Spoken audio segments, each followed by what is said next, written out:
Ooh, that's not good. That's not good at all, is it? Where's my iPad? Lisa, there it is. How's it going? Lads, ladies, and everyone not on the spectrum. Dana, welcome in. First to the channel as well. Tea time. Get that cat bed. Sorry, I'm just fighting with my chair.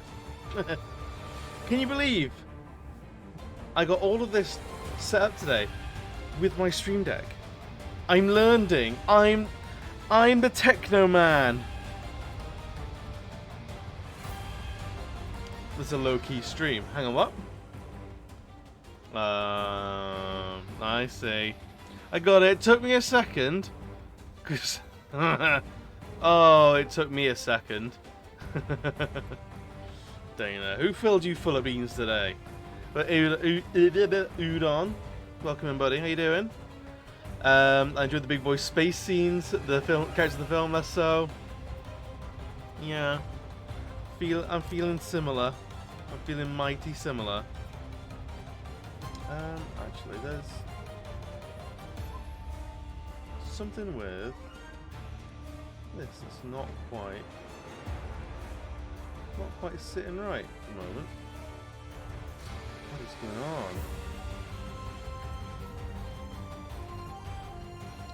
on? Interesting.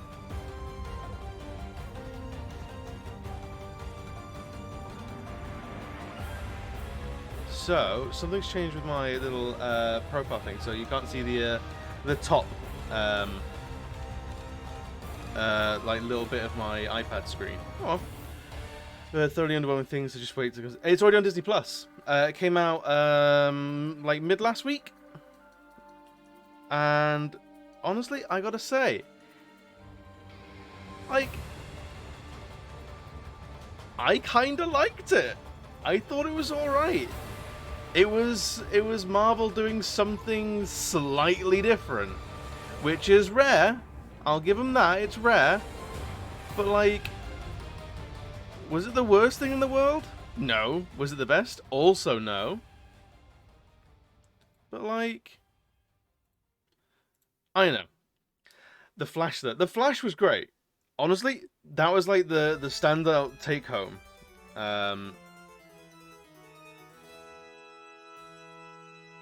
Well, I wanted the border on the top of my art screen just so people could see what tools I'm using.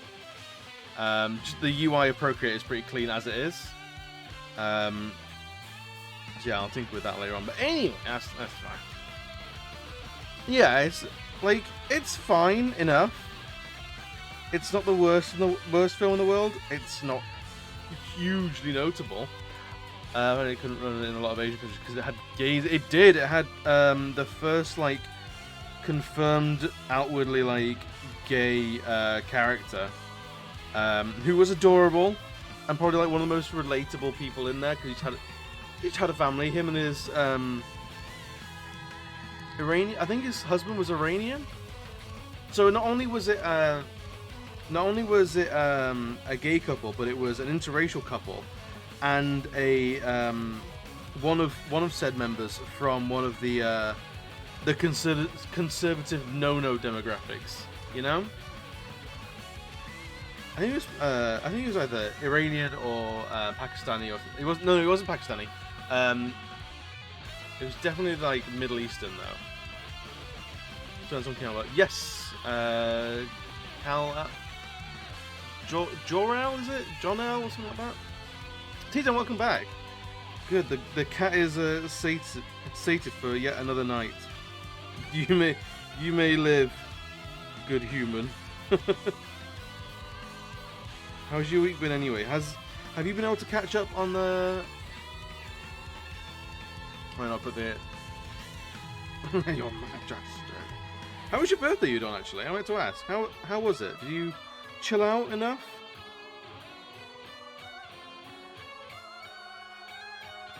Was it a decent one? I know you got KFC, so like it couldn't have been that bad. It must have been like mostly all right.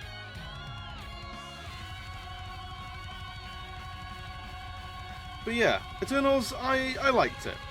The running of the super fast character was like the best I've ever seen in the best way I've ever seen those powers represented in a film. I wonder if there's like a GIF of it or anything like that. Let's have a look.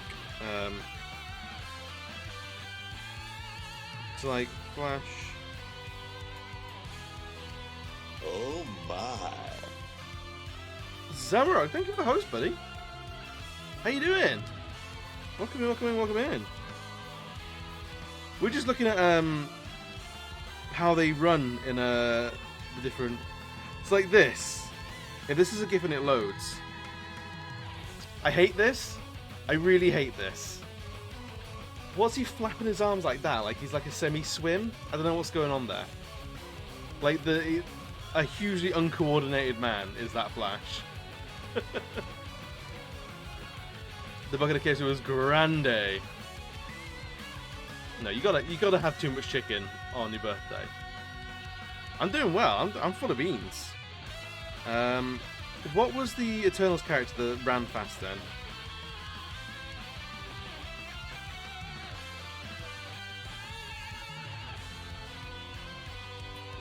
Because the way it was done was really good. So this looks like it. That's a gift. So it looked like mad sprinting. It's a Titan run. You're right, it is a Titan run. It absolutely is a Titan run. Oh no, those. If you're worried about spoilers, tea time. We can avoid spoilers. It is just out to the masses. But yeah, I'm talking purely CGI effects. Like the running was done so well. It's like, honestly, that is what I was taken aback by the most. Was, oh my god, that's amazing. Compared to this.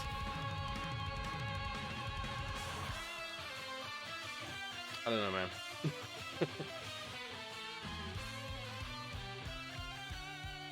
Overall, I think it was better than people are treating it. Was it amazing? No. Was it like mind-boggling? No. Was it like a fun romp? Also, kind of no in some areas. It was kind of dry.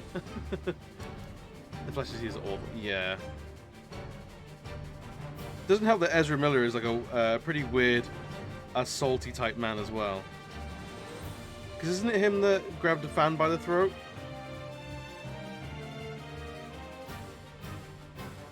I think it was him.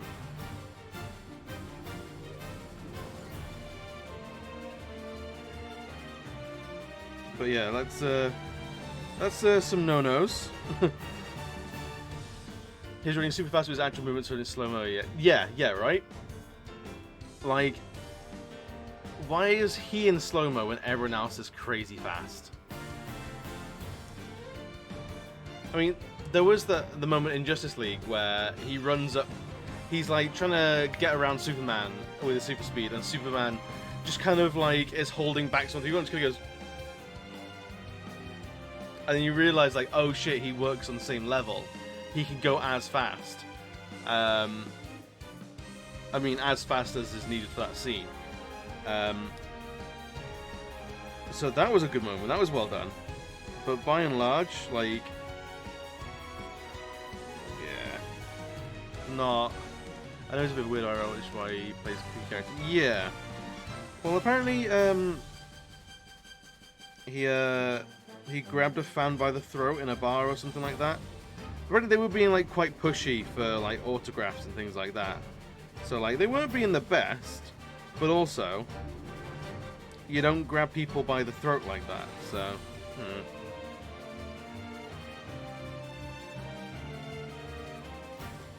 So yeah, Ezra Miller. If he walks in the room, I might wear a neck guard. Obviously, it was me, Barry. Is that from the TV show? I haven't kept up with the Flash TV show for the longest time. I remember it being quite good though. I remember having like fun with it the first couple of seasons.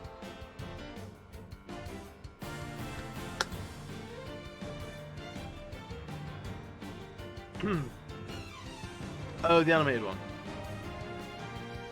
I haven't seen the animated, I'm afraid.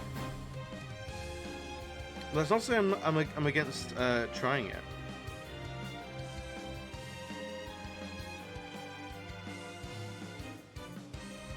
Oh god, we're gonna have to draw these leggy wigs again.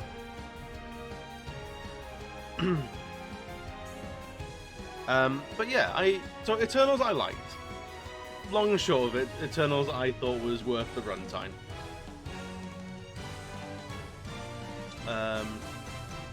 Yeah, it's who's faster than I thought. So that's one of those things, like, who's the strongest? Like, the Hulk or some other superhero? It's like, whoever the writer needs to be stronger at that moment. As soon as I heard that, like, all of those, like, oh, who would win, Goku or Hulk? Or, like, Goku or Superman, or, like, Superman or Hulk? Who's faster? Like, they all fell to pieces, because just whoever the writer needs to be faster or stronger. Oh, thank you. Oh, Rose, thank you so much. I appreciate it, bud. How was your, if you're just giving a cheeky lurky look, no worries. There you are about. I think it's the first time speaking to you, post-Christmas and New Year's. So let us know how your holidays were, bud.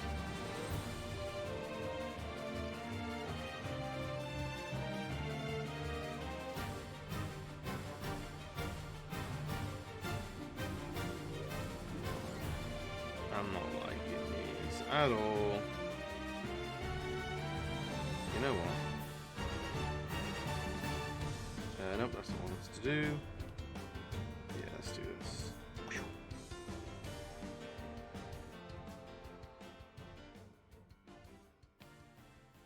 I'm not gonna trace them exactly, but because these elements are meant to be similar, you can get away with using them as a guide. It's all about art hacks, people. Increase speed. I'll still get into solo films, hopefully. Yes, isn't it all based on Flashpoint? So it's all the multiverse stuff, which is like the only way DC can tie in however many people are playing Batman at the moment. Strong on the right needs to be. Most of the protagonists are sweating right now. Right? As soon as that happens, like, well, who needs to win this fight? Like, Superman needs to win. Well, in that case, Superman is the stronger. Or Superman needs to lose this one, so he can come back in Act 3 even stronger. In that case, Doomsday is stronger. It's really, like, weird how, like, those arguments, like, fall to pieces. Once you understand, like, oh, it's a narrative work, and there's no objectivity to it. I have, like, who I would rather win. Who would I rather win out of, like, Goku or Superman? Honestly, Superman, because I feel like the world is in better hands in Superman's hands. Goku is great. He's kind of irresponsible. Tactical justice market there. Basically, yeah. As Batman gets a visit from the Flash in the previous one. Yes, he does. If I remember right, that Flash had, like, wicked dreadlocks or something like that, didn't he? He looked cool. And was I right in thinking he wasn't actually played by, what's his face? Ezra Miller? It was someone else.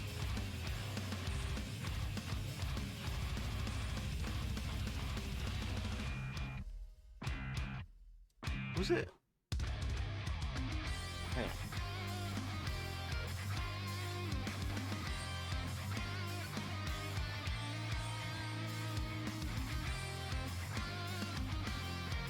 He had a beard. Yeah, I thought he had dreads or something like that. Or like tendrils of some variety.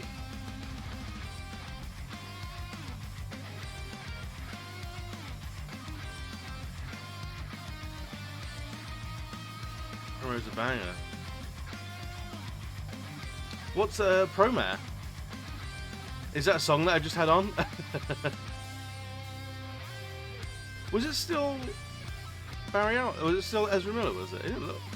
He looked completely different. Like, I'm not doubting you.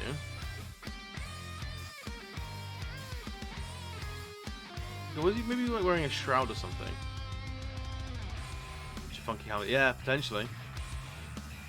I want to see some clear concept art of it, though.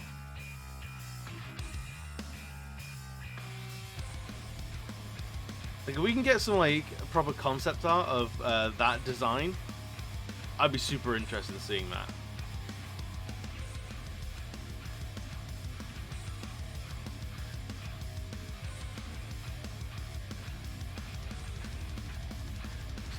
Isabel, I kind of... Taking a cold. Maybe? Isabel, I kind of liked his suit in Justice League. Like, from a purely, like, character design standpoint, I kind of liked it. It wasn't the worst. It wasn't the best.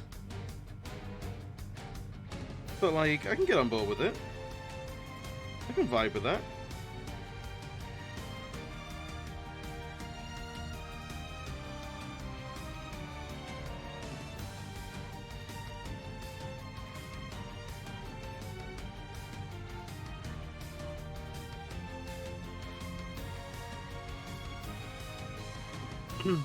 Remember an anime movie made by Studio Trigger a few years back, really good movie. Okay, cool. Let me give it a quick Google.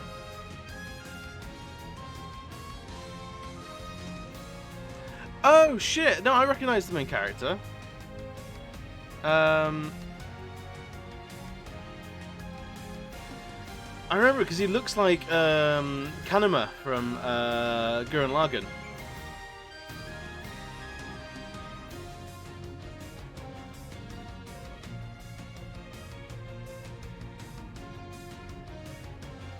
It looks super clean, like really cool, like solid uses of black. Alright. I will seek out Promare and watch that. Oh really? Does it get a little bit like... They get the power because they need to, and it all just kind of comes together nicely because it kind of has to.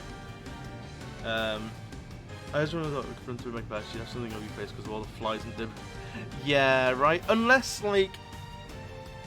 There's some sort of, like, air buffer, you know? That's keeping all the bugs at bay. So, like, they all get swept up and over you.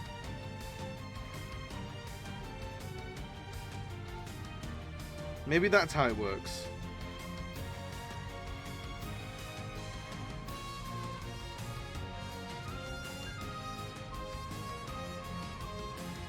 Maybe? I don't know. No one tells me anything anymore.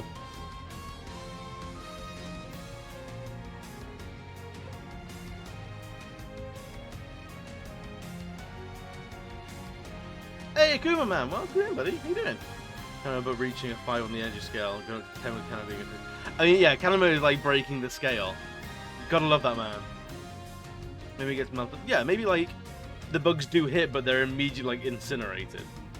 So maybe he should just be covered in like little black scorch marks. Akuma, we're just talking about how many bugs do you think the Flash should be covered in? Like, what's a reasonable number of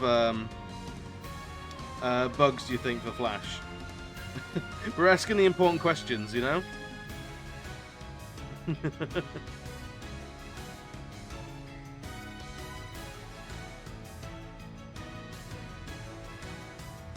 The fans need to know how many bugs for a Flash. There's a scene in one of the comics where Barry says he finds everyone in the world does fuck because his brain. Yeah, I've heard that as well. Where it's like I process things so fast that by the time people are like shocked by something, or like they process something, he's over it. Like I feel like the Flash definitely has some leeway into being like such a bit of a non-human asshole. Because all the stuff that makes us human passes him by so quickly. Which I think is really fascinating. Like, the kind of stuff that makes them not human anymore is really cool.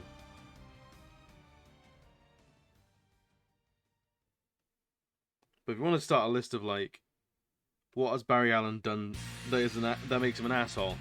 Like, I feel like there's a few, like DC events that he's caused because he's like, I don't want to be an asshole.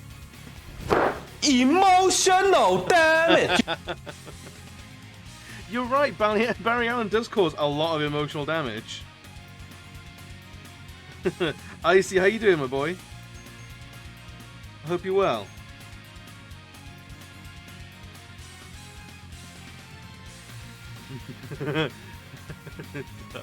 Oh shit. This is Solarian. Yeah, basically, yeah. He processes it so quickly.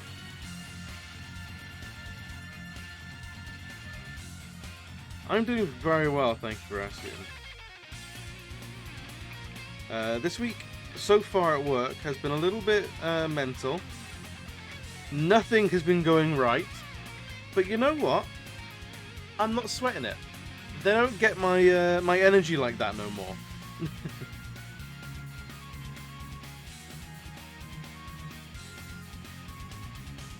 So I'm getting some people who are a little bit heated going like, oh my god, we're all gonna die.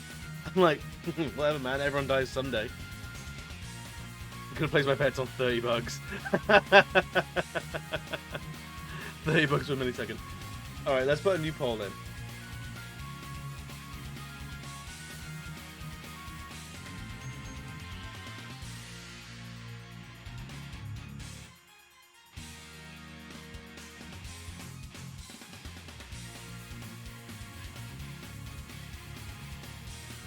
Alright, 0 to 10, 11 to 50, 50 plus.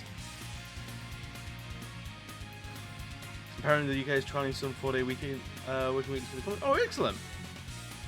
Hopefully that catches on. I've heard it works just really well from sort of Scandinavian countries that are already doing it.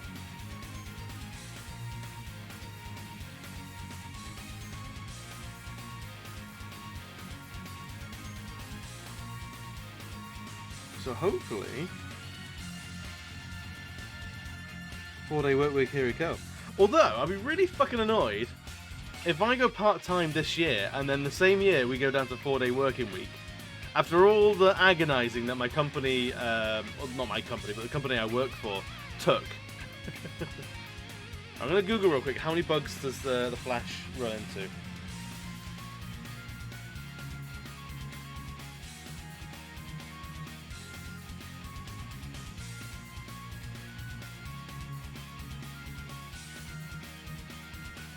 Oh, there's a ClickCall article. No, thank you. Reddit, there we go. I see you shiver Right. with anticipation. Welcome in, Grumpy. We anticipate you. Just getting your clients to be okay with it, and then you're good. Yeah, as long as you can deliver the work. Yeah, absolutely. As long as you can produce the faith that you that you are not gonna like drop in productivity.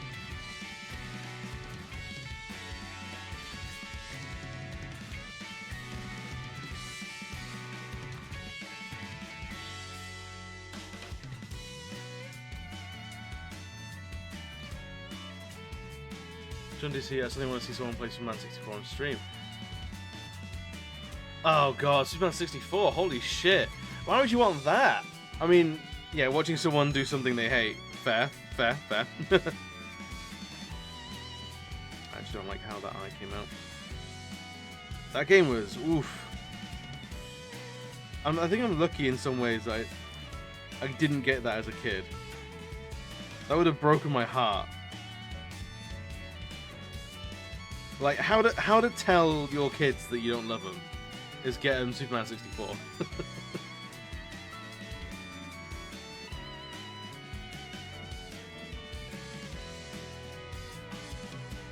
That's kind of, I have no idea how that game even came about. How did it come to release?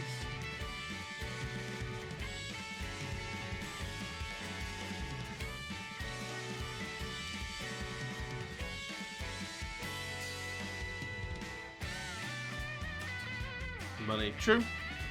Who could have gotten E.T. E.T. would have been absolutely fine if it wasn't for how weird it all got around the E.T. video game.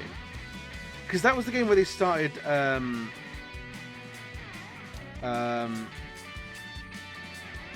burying copies in the desert, wasn't it? That's the legacy of the E.T. game. That's why people remember that. If it was just shit, I don't think people would care. Because they started burying copies in the desert, people like got really weird. Like, why are they doing this? This is fascinating in a really like morbid way. I mean, I'm one of them. I would have never heard of this ET game had people not started burying it in the desert in like the thousands. And then later on, like 20 to 30 years later, people started digging it up like it was treasure. Like, people buried it because it was shit. So, I don't know how pissed off they were that they haven't explained that Flash isn't coded further. I think, honestly, I think it's because he would vaporize the insects. I've seen, just for Googling here, that, he moves so fast he would just be able to run around them. Like, he would see them the way that we see a bug. He would also see like a bug at that sort of speed and be able to just run around it. Because he can like run around bullets. So an insect is not the worst thing in the world, in theory.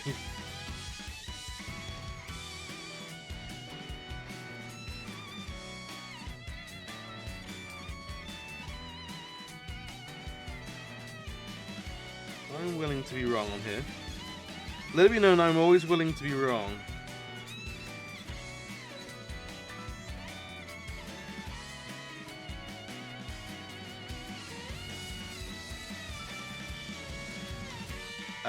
Yeah, I reckon it gets vaporized. Did someone vote for one of each? The game deserves a mass burial, one of the worst made games ever played. I mean, yeah. Although, I would say, like, it was the worst game at the time, right? It was the worst game at the time. But they were dealing with the technology that they had to hand. Arguably, you could make a far worse game now, because you have more technology to make it more viscerally bad. Like a more intense experience, just being awful. It would be annoying after a while, just amount of bugs you have to avoid every few seconds. Oh, yeah, right? He's never going to run in a straight line. Like, they put a time in the car. Probably. If you read like the business history of those companies, like especially in those days, like they were always like 3 days away from like being completely bankrupt.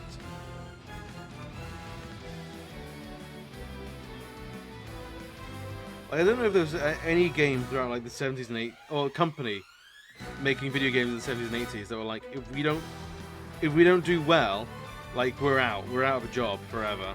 This is it.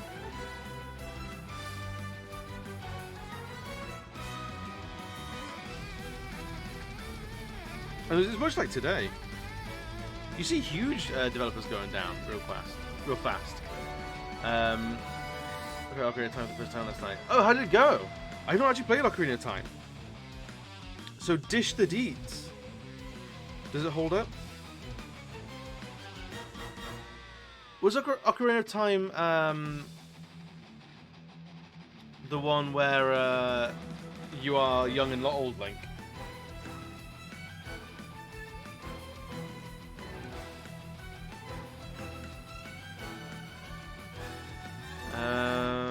Yes. Yes, it is. It's when you're both young and old Link.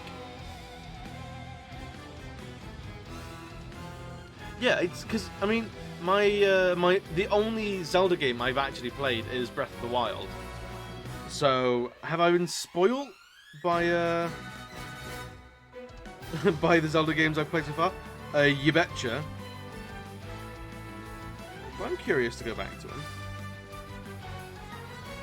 If you ever scroll down on my profile now, you'll see that I have a backlog. If you ever want to see the games that I am looking to play on my channel, I have a backlog now. Let's have a look. Let me edit these panels real quick, like.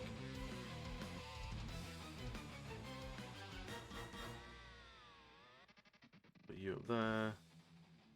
And you up there. Yeah. It's a huge, yeah.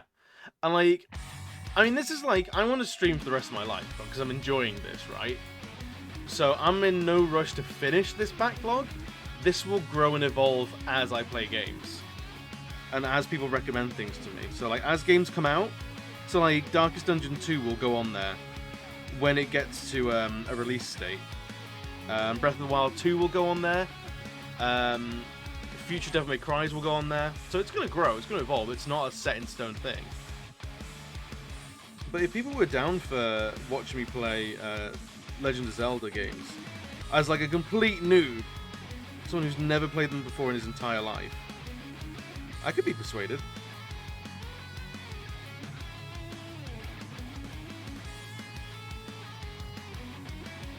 I never want to get to that point with streaming where it's going to go like, I think I'm done with video games. I don't know what I want to play anymore. I think we're done. It's a weird thing. I want to also be one of those people that's played like every game of a certain like IP. Like I see people who have played like every Final Fantasy or every Resident Evil, every Devil May Cry or every Legend of Zelda game. I'm like, I want that. I want that sort of like authority to speak broadly within a an IP, you know? So like, people who've played every Legend of Zelda, they can make any comment they want, and I'd be like, you know what? I think they kind of got a point. They've played enough that they should know. I trust that opinion. I want to be one of those people. I want to be a trusted video game sage. That's my true ultimate form.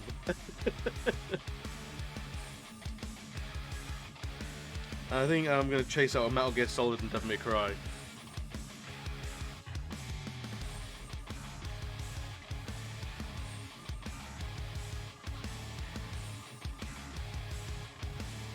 I'm going to turn on the drawing assist for a second. I really want to replay this Super Bowl game called Drakengard. Oh, I've heard of Drakengard. I've never played it, but I've heard good things. Isn't that what Nier eventually became? Was Drakengard? Like, Nier is a spin-off of Drakengard or something like that.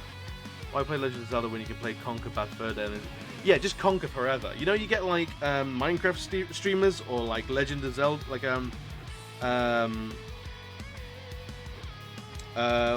League of Legends streamers.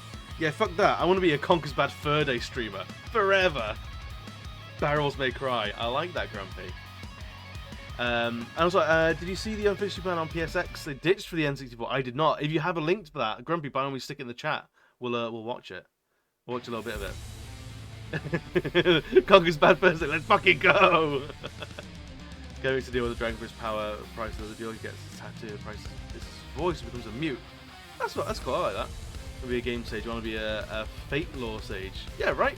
So, is that the Fate Zero series, like broadly? Because I remember seeing like Fate Zero, and was that there was like they were fighting for the Holy Grail, and each person who wanted the Grail got like a famous warrior from history as like a Pokemon, and they were all assigned zodiac signs. And like I remember Taurus being a massive like ginger guy who was absolutely brilliant. I think is that the Fate saga? Because I remember that, and I just liked it for all the character designs. Because you know me, I'm a sucker for characters. Except for the Zodiac thing.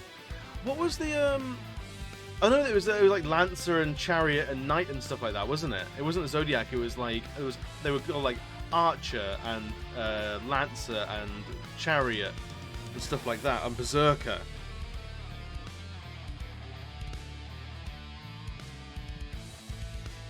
I'm slowly remembering.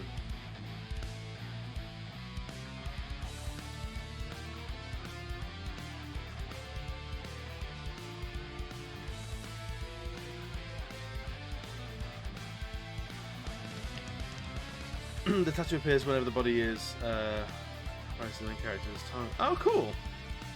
I like that. There's something else that does that, where like the price of power is like whatever body part gets tattooed. Or am I thinking of the homunculus from an alchemist? Berserker, Rider, Saber, Caster, Archer, Lancer, and Assassin. That was it. Yes. I watched the first series. I say first series. There were prequels and shit that came out, wasn't there? And I remember thoroughly enjoying it.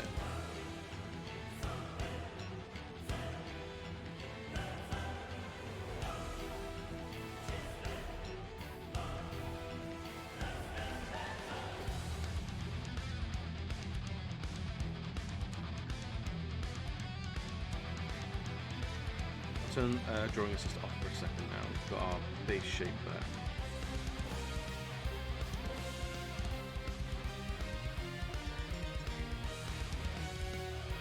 Because big old rivets in here.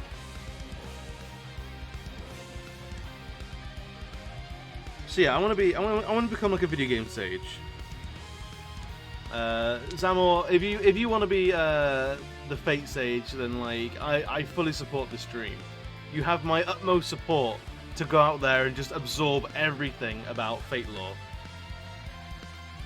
I believe in you. You can do it.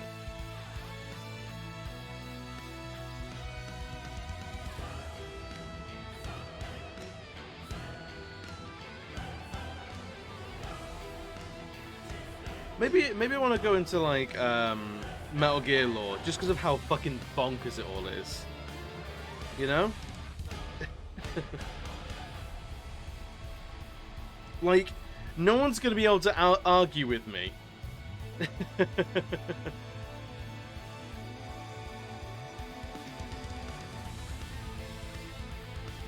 Zero is the prequel. Fate Stay Night is what I've seen, I believe.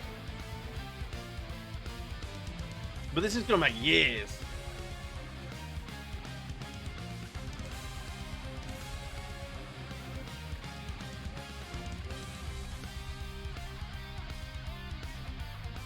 Yeah, who are all the characters? Gilgamesh was Archer, wasn't he?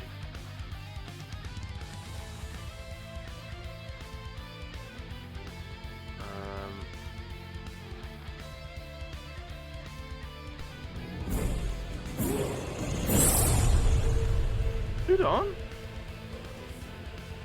Let's hear it. King Udon Noodles is a powder cake. King at one cho wing, king at one fat cho, king at one cho wing. Thank you, buddy. Thank you for your prime. I appreciate it endlessly.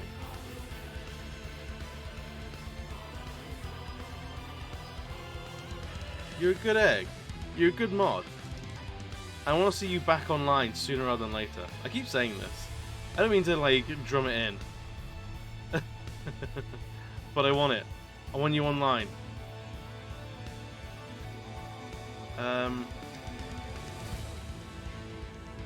Who the hell was Ryder? Or, like, who was the big lad with the chariot?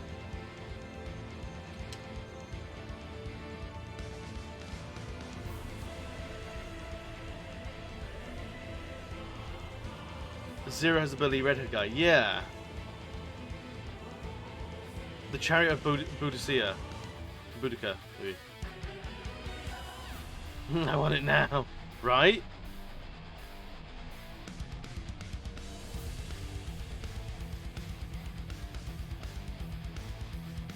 Yeah, he was such a good character. He just, in what is quite like a edgelord anime, he was undeniably fun. And I really love those characters. Like, you know, if you've been here longer than 10 minutes, you'll know I am unapologetically edgy. But every now and again, I like the fun dudes.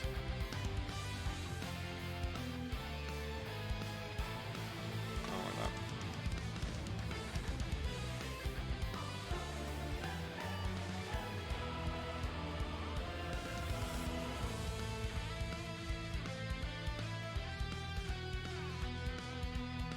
And there are multiple universes of the various spin-off series. There's even a cooking spin-off. Wow, that show has done very well, hasn't it? Is what we're finding out, really. Is that show has done very, very well.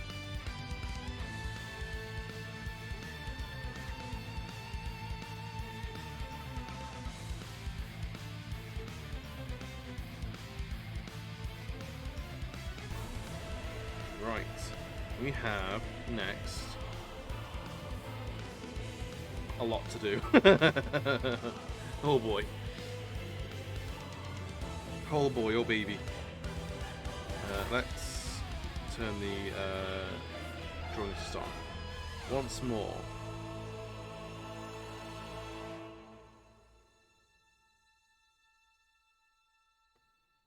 Once more so we can draw more knives.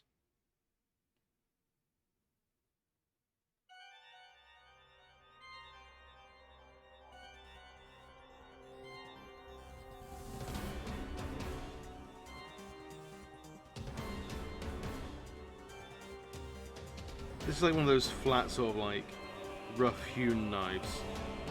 Like they're not as Is this Kingdom Hearts? Sounds like it. I feel like that's another game that's worth being a sage over. It's Kingdom Hearts lore. Because, guys, I gotta be honest with you. What the fuck is going on with Kingdom Hearts at any time? Any time of the day, what is going on with Kingdom Hearts? I need that constantly explained to me.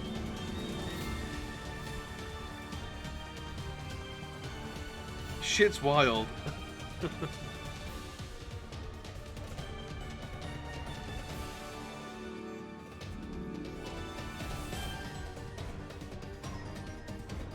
Hey, Bioman, how you doing, dude? Doing well. How's your week so far, bud?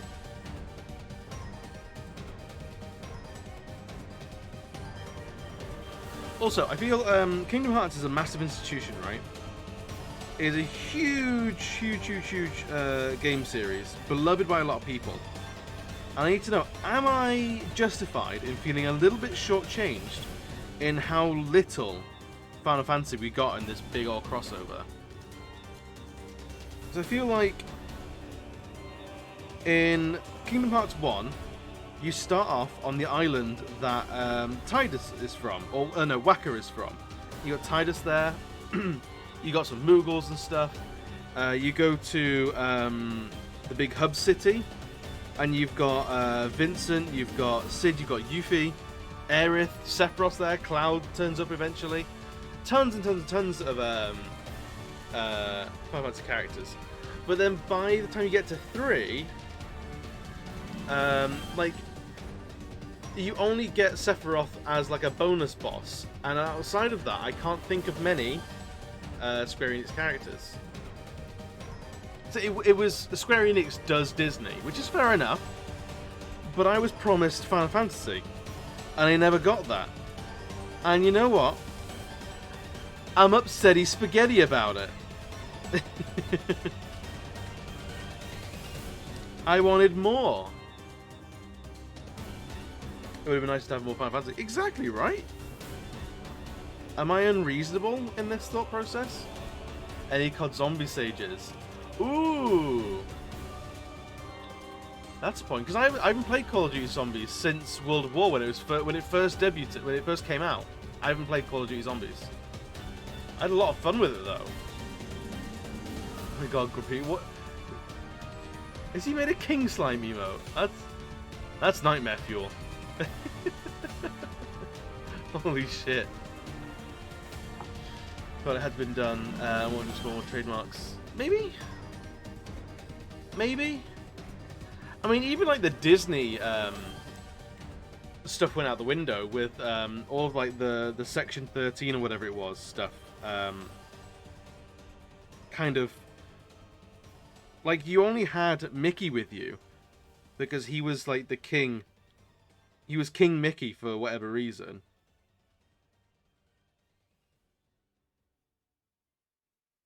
And, like, you only had Donald and Goofy because they were canonically party members. Like, outside of that, you didn't have much in the way of Disney characters either. Outside of the worlds were based on Disney, but like the overarching plot had no Disney characters. We had zombies, which was fine, but the freaking aliens. Well, the aliens made the zombies, obviously. I was going to do my OBS isn't playing balls, so I thought I'd get it all ready for tonight. Oh, fair enough, dude. That's fair. Oh, I do also now have. I'm gonna stick a picture. I'm gonna stick a picture in the Discord of like everything I've done so far with my Stream Deck.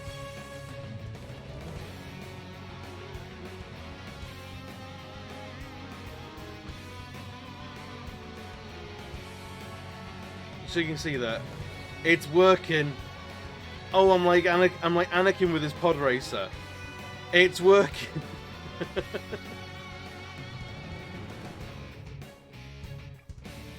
I have filled up 11 of 30 odd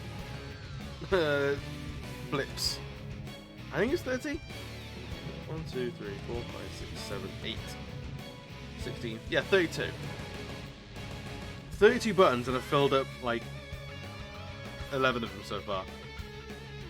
Anyway, to be a sage of literally any of these series grew up, it's pure unadulterated masochism.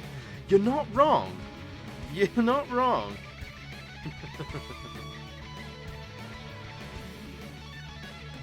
But like, isn't that why we do it? Being a sage of a video game is never like the same thing to do.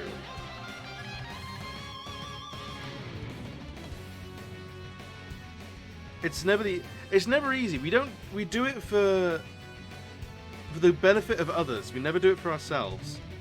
Such is the sage's code that I've literally just made up. That doesn't exist yet until now.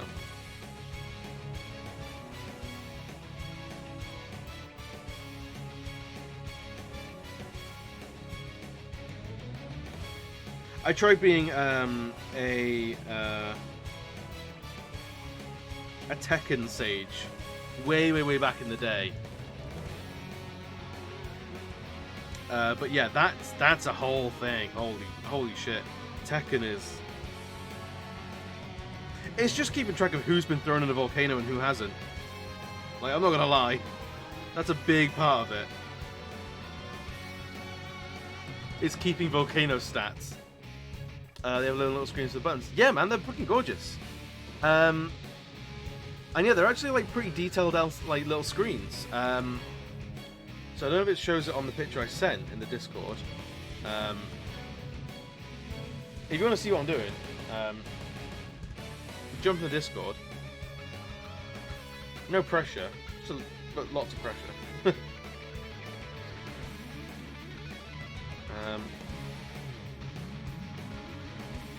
So if I...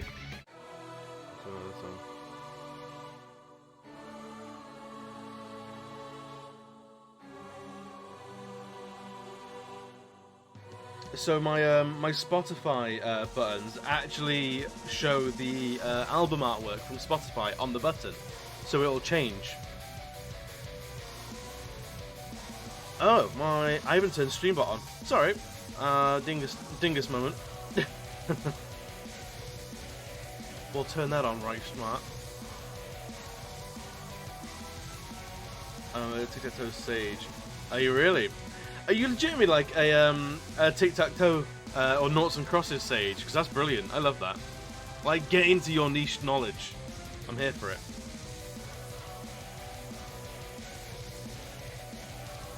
Right, there we go. Let's try it now. There we go. Yeah, jump in the Discord. Have a look at what I've just said in the Discord. The Fate Rabbit Hole is going to destroy the series like 100 adventures. There are also some spin-offs that I will let you never watch or read for various reasons. Hey man, if that's the series you've chosen, or has the series chosen you?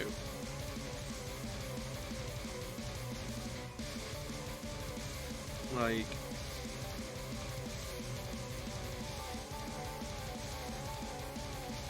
When one becomes a sage of anything, do you choose the thing that you're going to be a sage in, or does it choose you?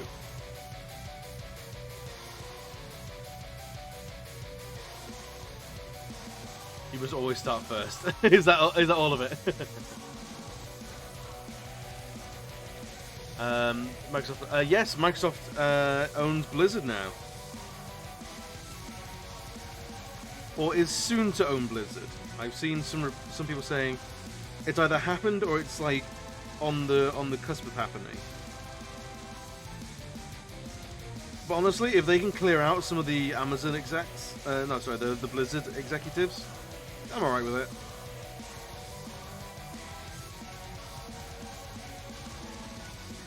I feel like,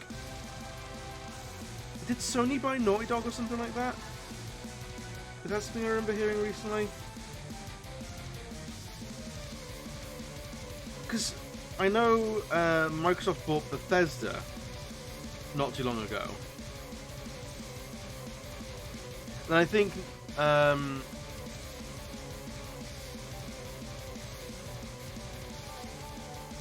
can imagine a conglomerate buying a company like afterwards.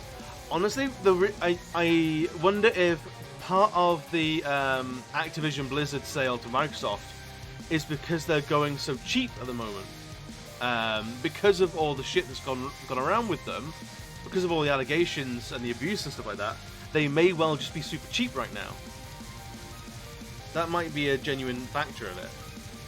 Is like, and also they can buy the company, turf everyone out, keep the IPs, and then they're seen as like video game saviors. There's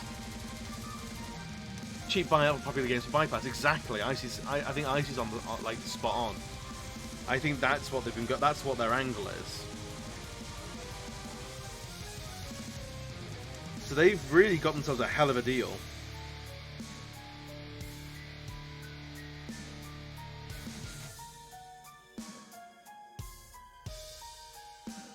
They're trying to copy Disney. I mean, it's working for Disney. Difficult to dissuade someone from that.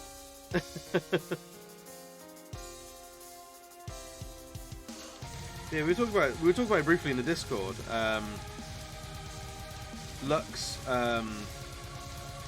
one of our beautiful barrels, made a good point that it's most likely in a move to become the Netflix of gaming. So less so the Disney of gaming, but more the Netflix of gaming. Where if gaming streaming, like cloud gaming rather, takes off in such a way that you don't really have much of a console anymore. Microsoft with its Game Pass, we primed for that generation. I think it's a very fair comment. Obviously, Fate chose you a few months back. It became the only thing I could think of to talk about is that you're consuming mentally to an unhealthy extent, but to struggle with hyperfixation. So fair enough. So with hyperfixation, it's something I deal with as well. Yeah, it sounds like ADHD chose it for you. Which it most likely did a little bit.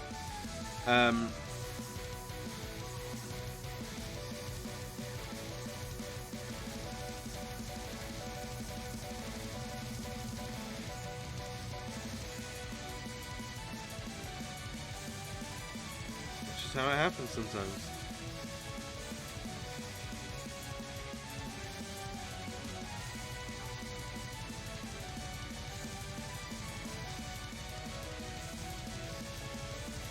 Don't worry, I get the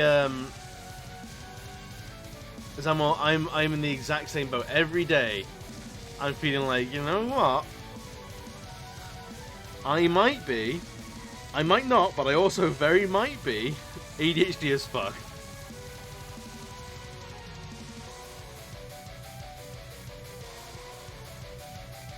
Yeah, a lot of what we know about ADHD is we don't know if it's something you're born with or something you develop. But it's like most things, it's probably a little bit of both. As we gain more and more knowledge about it, I reckon what we'll find is there are types of ADHD. One where you're born with it, you have it like from birth, and the one where it's sort of like trained. So like through our modern living, you'll develop ADHD. Which is all kinds of fascinating. Yeah, we've all got, like, I mean, tons of things are spectrums. Like autism is a wild spectrum, and like it's theorized that most people are somewhat autistic. Like, and it just depends on the severity and the way it exhibits itself, and whether you will notice it or it will be noticed in others in the way that you will end up getting a diagnosis.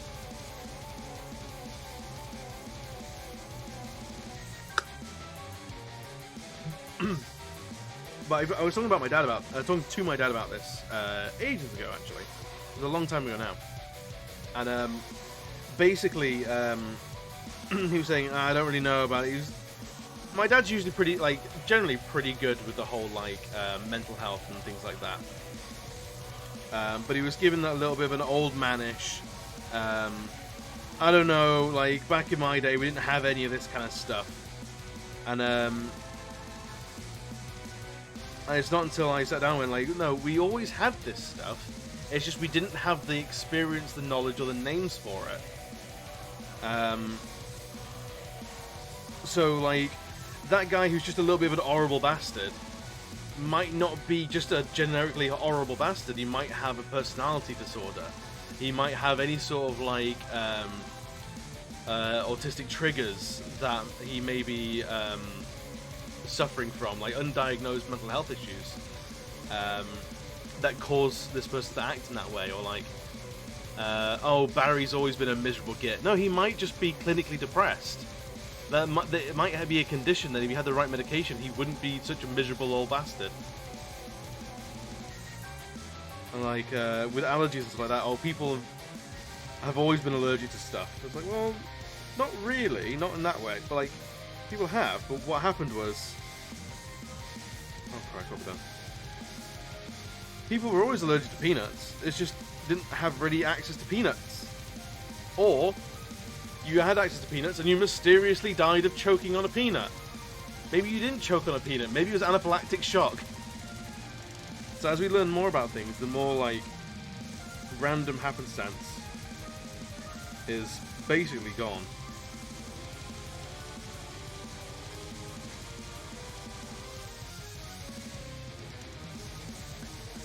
Just because I've had at least 2 people who had it actually say that I had the exact aura, and feel I would suggest the exact aura. I mean, like, you exert the like, sort of energy.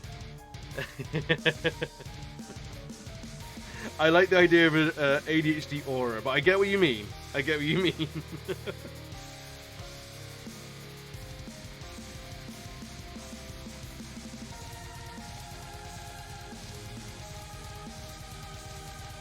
But you know, like, I mean, like, I grew up saying things like saying, oh, someone's like ADHD as fuck, or like, oh, clearly. And in a way that I can comment and say this kind of shit, because I am bisexual, I am queer. So I feel like I do have the ability to say this in this sort of way, is, oh, someone, they have gay, like, you just know that they're gay. There were some kids that came out at school, right, who didn't really need to. Hell yeah, bi gang. Absolutely. But like there were some kids who, like, towards the end of school, they came out and everyone went, duh. Everyone knew. And I get, like, it's kind of a it's kind of a little bit of a letdown, because coming out is such a huge thing for someone that you want some, in a weird way, you want some shock and awe, you want some pomp and circumstance, you want it to be a revelatory thing, because for you figuring that out, it's a journey of self-discovery, and you want to share that sense of wonder and discovery with someone else. But when everyone goes, yeah, we already knew, it kind of robs you of that. And I kind of understand why some of the kids that came out in my school year were, like, kind of genuinely upset that, like, they built up the strength and the confidence to say to their peers at school, I'm gay, I'm a lesbian, I'm trans, or anything like that. And everyone went, yeah, we knew. I was like, oh. Well, party for one, I guess.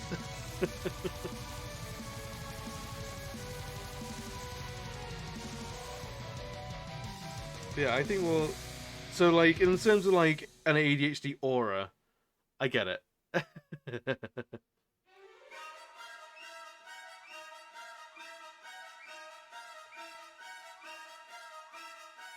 Her used to call me the gayest straight guy she knew. Now I'm the straightest gay guy she knows. She does know bi exists, right? We're top 3 billing. In the whole acronym, we're top 3. You can't ignore us. I've known a lot of people who used the term bi as a smooth transition into being gay when they weren't quite sure yet. No, that's completely valid. People like, because it's not like again, like it's not a binary system. It's its own spectrum, or like sexuality and gender identity spectrum. Figuring out quite where you lie, because you might also just be figuring out, like, do I have a type? Oh, god damn it. This is what you get for not paying attention. Like, do I have a type, or like, is it just this type of woman I'm not into, or is it this type, kind of man that I am into? Because, like, my own, like, preferences and interests, like, in terms of women, I'm into a greater spectrum of women than I am men. My interest in men, the men that I find attractive, in like a purely like I want to fuck him kind of way, is much more narrow than it is for women, and that's completely valid. But it is a confusing thing. It's like, am I just weaning myself off one gender to be exclusively interested in the other? Oh, she's bi as well. Oh, that's right then. Muscular men and women, the best type. Oh yeah. There's no more heroic death than dying betwixt someone's thighs. Having your skull crushed. The femboys.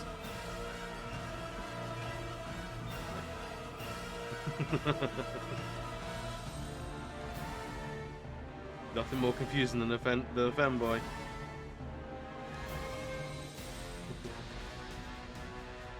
So what the hell are we talking about? Can't make me leave femboy hooters.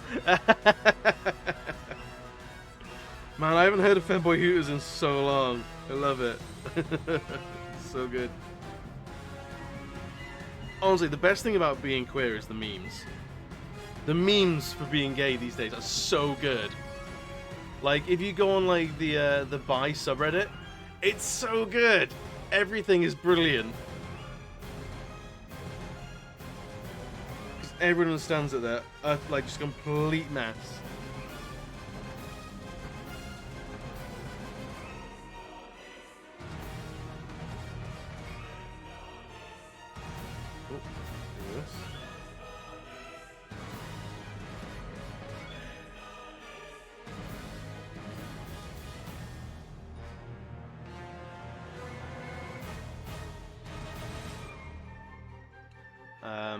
There'll be a gay mainstream Hooters one day. I'd be surprised if it doesn't already exist, to be honest. Like, surely it's got to exist somewhere. Somewhere in the world there's gay Hooters, right? I mean, I'm going to Google it. FBI be damned, I'm Googling it.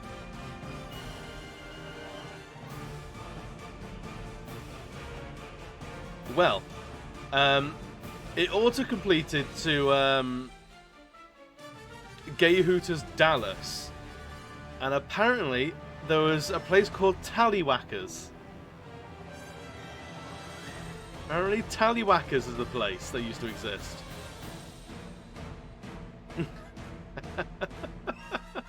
Magnificent.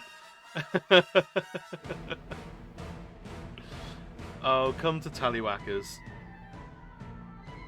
Lunch special for less than $10. Brilliant. So yeah, if you want to get your gay Hooters on, Tallywhackers is the place. Tallywhackers, let's go! Yeah, let's go first Barrel Con, Tallywhackers.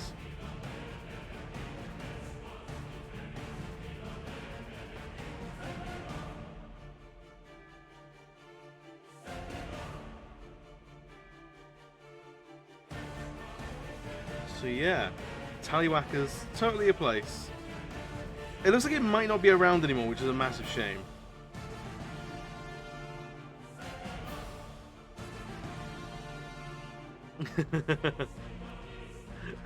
Tallywhackers, tallywhackers.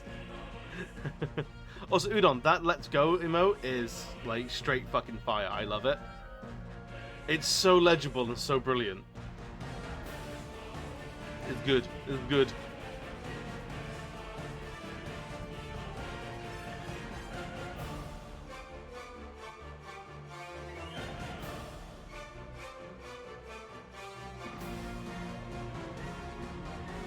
Right, we need to do the Loki runes now.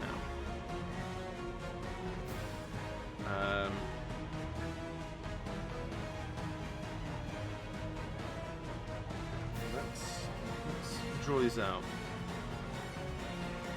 You're surprised at how well something you made came out. I'm very excited to more. Dude, absolutely do it.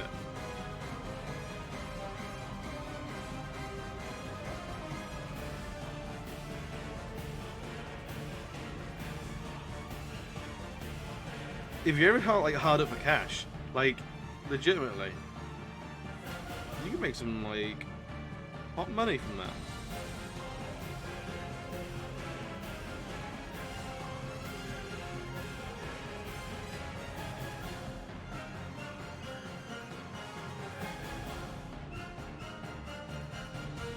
Me and the boys at 2 a.m. looking for beans!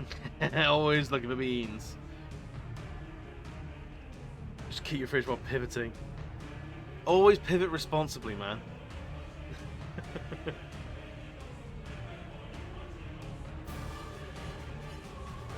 Pivot! Man, it's kind of wonderful how, like, people seem to think Friends is aging really badly. And there are some select things that are aging badly. And it's mostly everything that Ross did. The dude was a serial killer. I want to get good enough at emotes so I can pump them out consistently well. Dude, absolutely. Like, if you can get, like, decent emote creation into, like, half an hour, like, that's some decent cash right there. Especially if it's more than just, like, the chibi uwu emotes that like a lot of people go for first.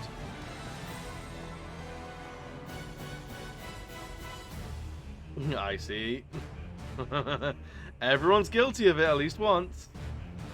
Do you feel a little bit called out? I see. Speak to Udon, he'll make you some. I mean, I've got an uwu emote, at the very least. I do have an uwu emote. But, like, the chibi, like, what is the, is it own TV or something like that? I'm not doing any of that. That's what I said, Udon, before I made the uwu skull.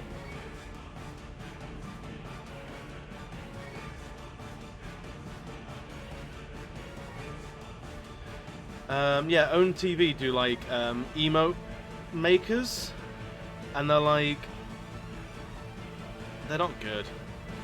They're just not good. Like, will it fill out your emote library? Yes, yes it will. The frog's pretty close to uwu. The frog is pretty close. Got to admit. But it's mostly fine. I forgive you.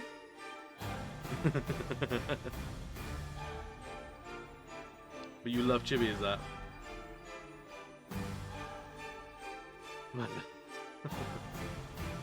Got some results with that. Yeah, we do. It's honestly, it's a bastard to fill them all.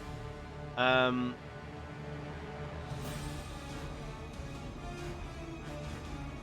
seen people using Bitmojis as emotes. Oh no. No worries, Emma. Thank you for coming in and chatting, man. I appreciate it. If I was to look at my emote situation,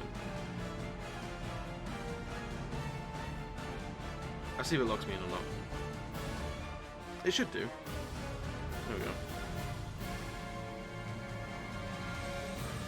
So yeah, we got 5 like follower emotes, up to 9 tier 1s. It really annoys me that it's not 10.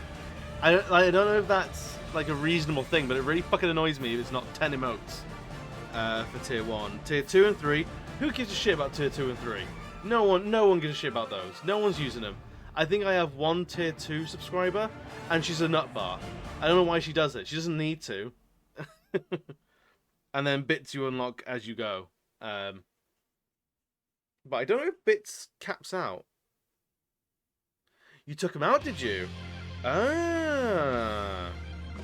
Fair. I don't blame you for taking them out. I really, really don't.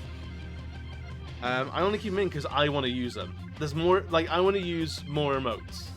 So if I can use them as the host of the channel, I'm happy. If I want to call something shit. Dana Mal blew up 28 bits. Imoff have bitos. Thank you for your bitos, Dana. Have a good evening as well. Or morning. I guess it's morning for you now. The arsehole end of the morning. Go to sleep or wake up, whichever, man. But thank you for coming in, bud.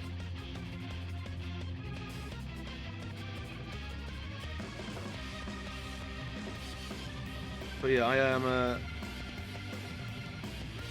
there is one reason why I have tier 2 and 3. It's because I want to use it. 6 point. Ah, that's undeniably morning status now. I'm very sorry to hear that, Dana.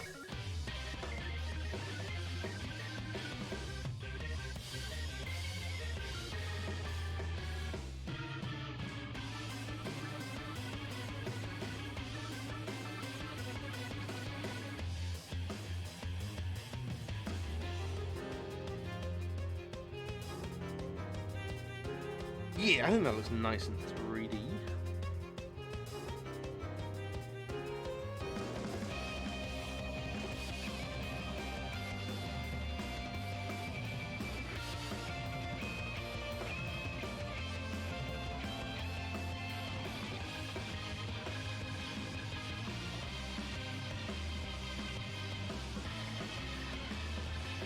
Talking of hyperfixations, do you remember that time, like, earlier last year, where I was really into the Final Fantasy trading card game, and I spent like maybe a few £100 on fucking Final Fantasy cards, and then I haven't spent any more on them since. Like unchecked hyperfixation, it's dangerous for the wallet, man. And even there was a point last night. Fuck your life! Bing bang! Oh, fucking Kentrop. He's here again to cause a ruckus. I love it when you're here to cause a ruckus, Kentrop. It makes my heart sing. My heart can't sing in tune, though, so... That's your fault. That's your evil to deal with. No more... I mean, like, I did a second one, and, like, no one turned up. So I'm like, I don't know if the first one was kind of a fluke, because the first one, like, did well and I had fun with it. The second one, like, no one really came. So like, was it a fluke? Was it like people being polite? You know. So I'm like, maybe I'll do one more and see how it goes. Because, like, I want to collect more, of course. But if no one's here, if no one, like, wants to tune in and watch and share in that excitement, then, like, I might as well do it just me. And have, like, a chill night with my partner doing it or something.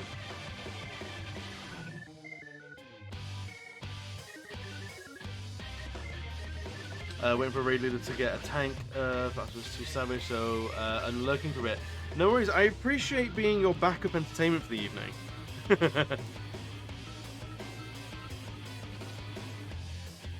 So yeah, like, would I want to do more unpacking streams? Absolutely. I have the setup now, it was really good. I feel it came across, like, quite well. Like, I thought it was set up quite well. I was proud of what I did to make it sort of happen. But like, it was one of those things where it's like, is it too left field for me? Is that not what people expect from me? And like, are the people that I have in and around the channel not into that alongside me? So are they going to see that and go like, I'd hang out with Barrel, but I was doing that. I don't really have the in. Like, I'm just going to be there and be lost and have nothing to contribute to. So people kind of just steer clear of it a little bit. Is what I'm sort of like worried about.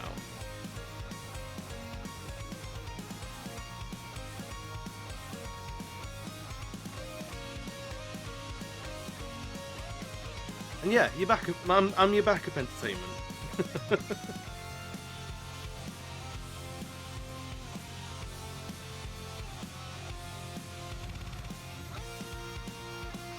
Hey man, like, I'm alright with being this in our open entertainment marriage that we have, Kentrop. I'm alright. I'm okay being your sometimes, not your always.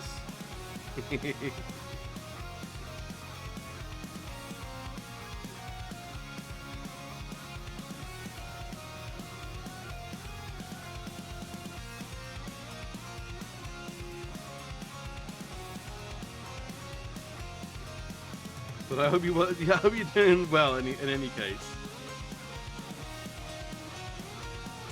The side piece, yeah.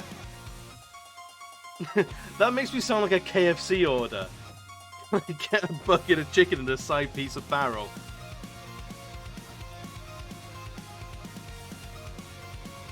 Guys, I'm not gonna lie, I'm devastated.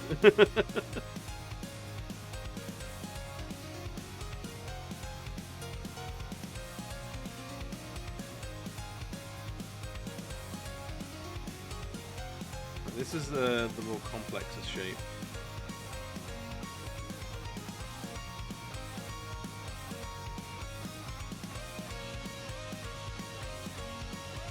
If I can pull this off, oh, they'll be singing my name from the walls of Valhalla.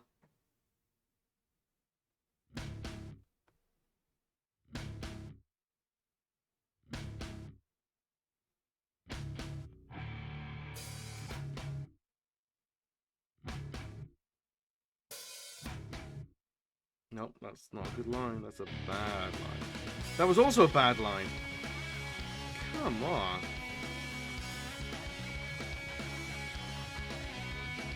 I was doing well. What's with all these bad lines in a row?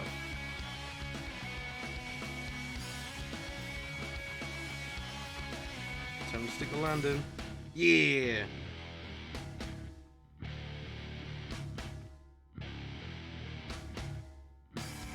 Something I'm not sure about with this is, do I want to have the Romanized name Loki, or do I want to keep it with the Nordic runes?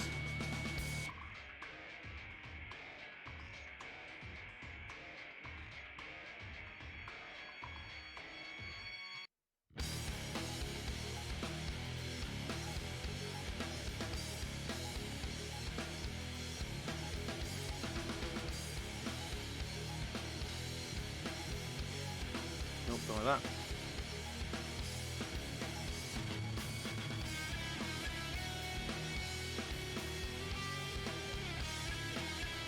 That's better. Now this is really a tough line because there's so dang much of it.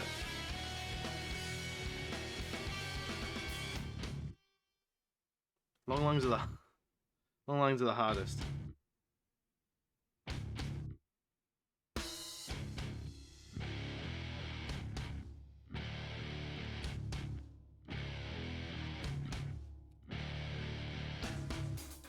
I see you shiver with anticipation. Oh, you son of a bitch! How could you?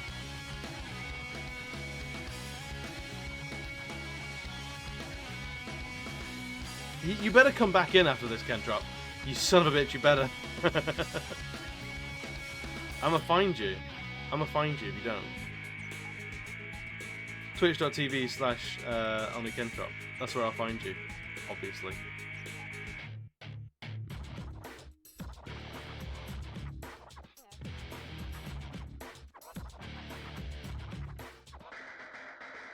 Right. That's the rune, which is one of the things that I was really dreading.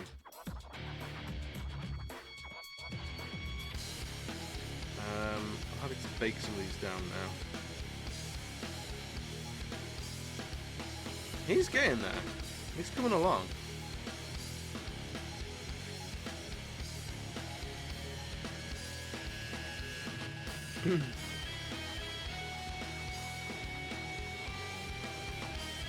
We're gonna do some of these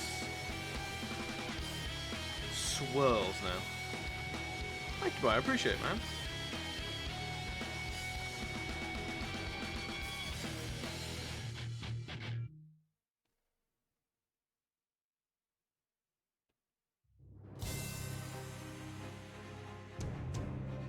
Yeah, I'm hoping this is gonna start my 2022 art off on the right foot.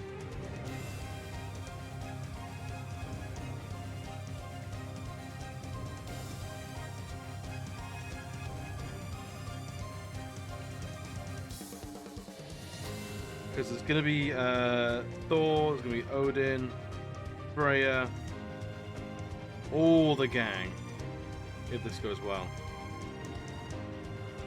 But it's gonna be a while.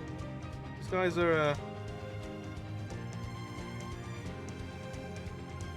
they're a doozy.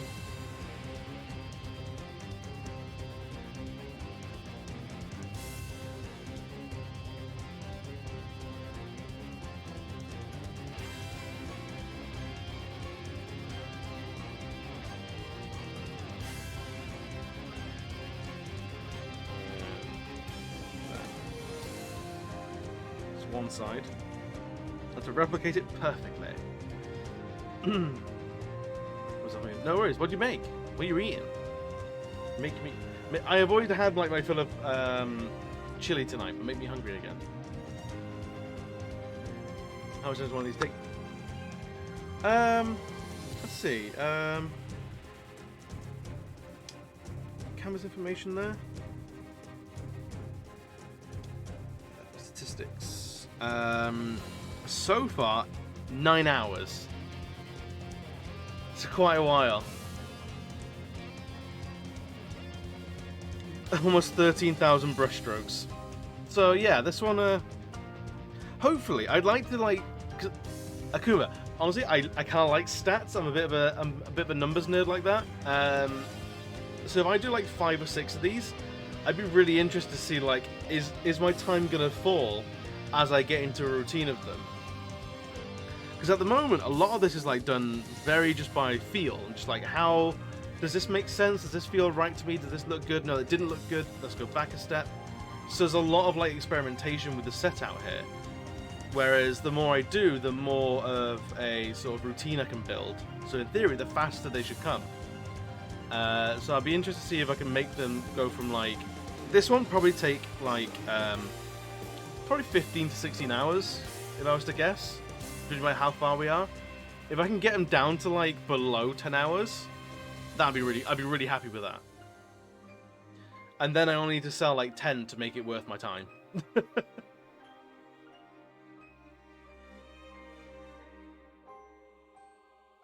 Because if I gauge my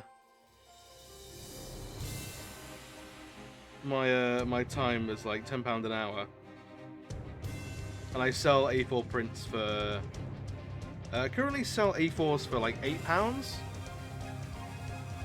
But I know there's a lot of people that sell A4 prints for a lot more. Oh, hang on, there you go. So do I need a explosive price review? Maybe. So at the moment, if these are going to take me like 10 hours a pop roughly, I need to sell 10 of them for it to be considered like breaking even, or like just worth it on my time.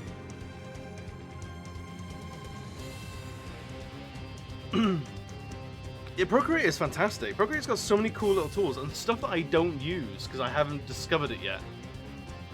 The worst, hands down, the worst thing about Procreate is that it doesn't tell you about all the features. Like, you could do 3D painting. You can paint 3D models in Procreate now. You can import a 3D model and then paint it in like real time. And I had no idea that was a thing that existed for months. For absolutely ages. Leo, I see you were lurking in there. I appreciate that. I hope your day's going well, buddy. Right, before we do anything else, I'm going to go and do these 2 back knives.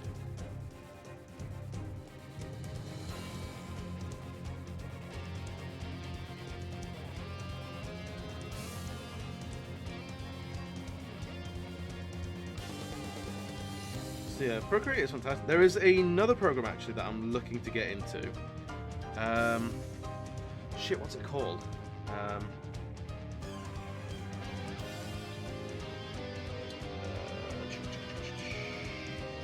Affinity. Let's have a look at Affinity for a second. I haven't bought like a new app in a while, so I'm kind of like jonesing to learn a new program.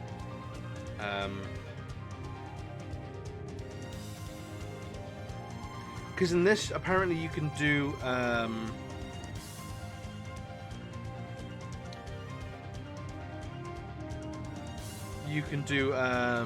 we call vectors. And I've not done much in the way of vectors before.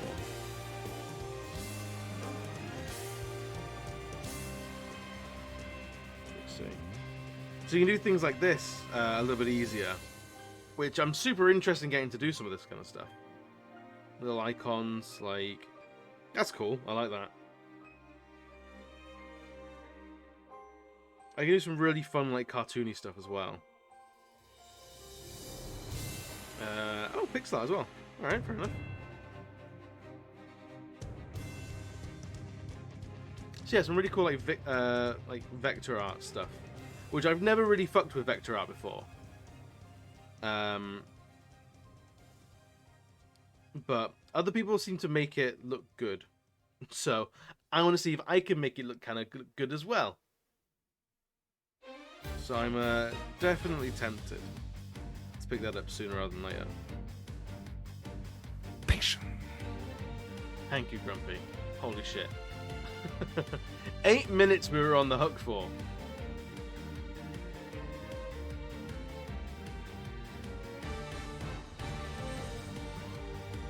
But I've used Procreate for so long now. I don't know how to use other programs. Can you believe I used to use nothing but Photoshop? I can't even spell Photoshop anymore. I don't even know what Photoshop looks like anymore. I know they've gone to subscription basis, which is bleh. If I'm gonna own software, I want to own software. I don't want to rent software. I really don't want to respond. I know, right? You just can't get the viewers these days, Grumpy. They're not into it like they used to.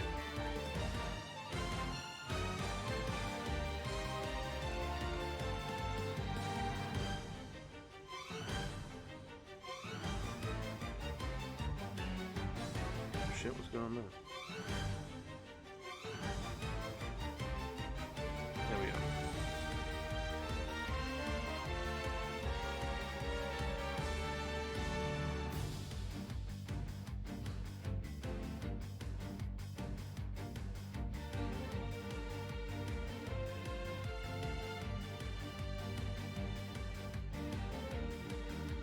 There's been a troll by not doing it. Oh, you was trolling, huh? Is that what it was? Well, consider us suitably trolled, Bio. And to think, I've been nice in your stream so far. Not anymore.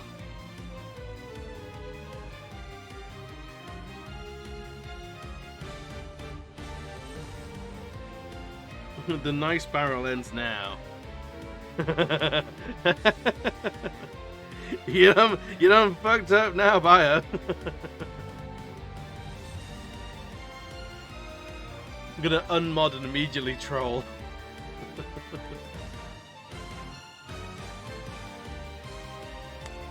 Don't make me like give you a shout out like, hey, if you want to go cause some trouble, go see our friend Bio.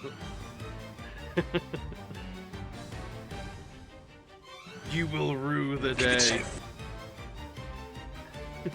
I forgot I had Streamlabs for a second. That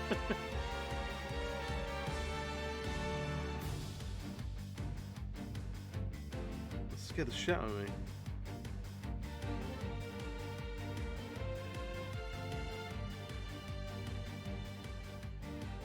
I feel like I need to. Oh no! Our table! It's broken! That kid gets me every time.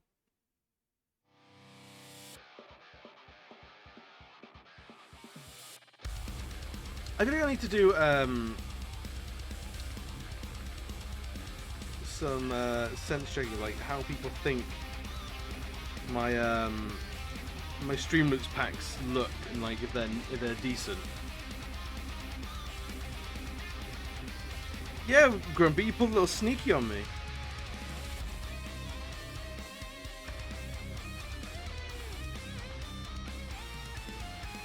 Like, is it a decent number of cards? Is it a variety of cards? Like, is it all a little bit one note? Is there anything like people would like to see from those cards?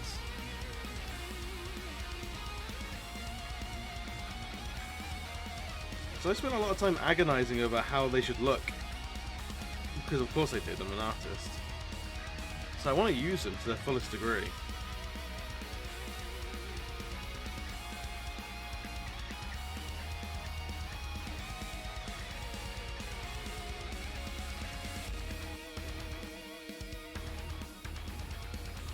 But tell me, Gruntmaster General, how's your life, buddy? Seems like an absolutely fine collection of cards. Suits all needs. Well, there's no better ringing endorsement than that. Suits every single need.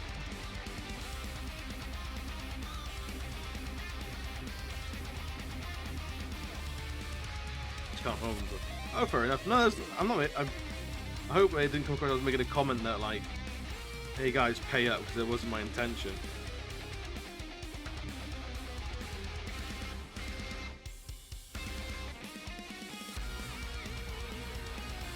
Yeah, I'm always curious to see how they're coming across.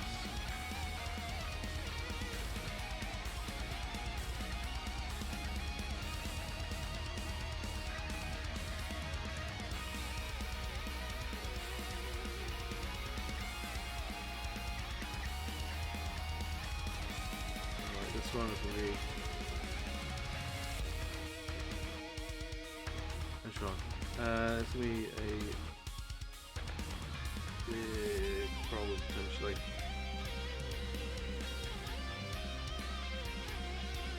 Ooh, almost made it. Almost made it. Here we go. Whew. Just about.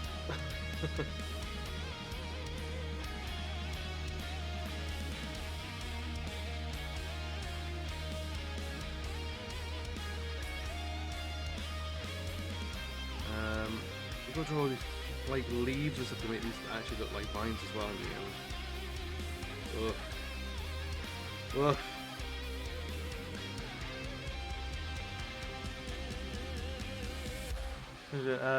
Time of the year where I see how much everything's going to cost extra each month and look at my dwindling wages is swan-blind.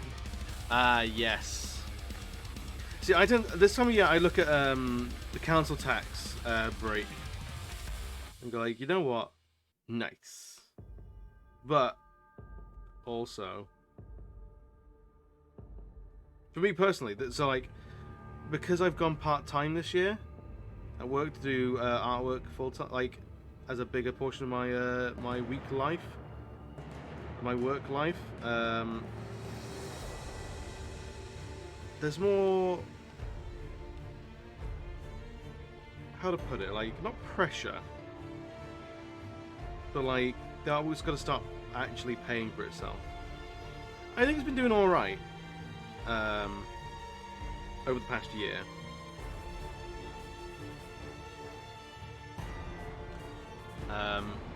Okay, fuck you, cost of living. Yeah, no, that's absolutely... I'm 100% with you, fuck that bullshit. Our gas and electric bill this month was like 150 quid. And like, that's for a one-bedroom flat with 2 people in it. and we're home all day and all night. It's like, yeah, on one hand, of course it's going to be chunky. On the other hand, like, it used to be like 60 to 70 quid, and it's gone up by nearly double. It's absolutely wretched, and as of now, I believe like there's no one to really move to. No one's offering like competitive prices at the moment for gas and electric. It's like, what the fuck are we gonna do? Guess I'll freeze then, right?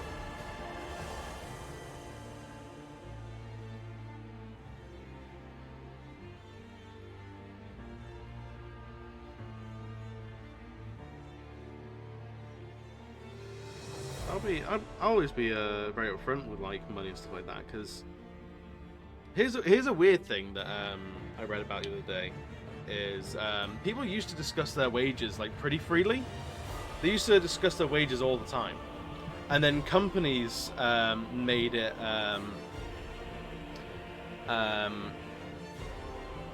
almost like they changed the culture so people didn't want to talk about money as much.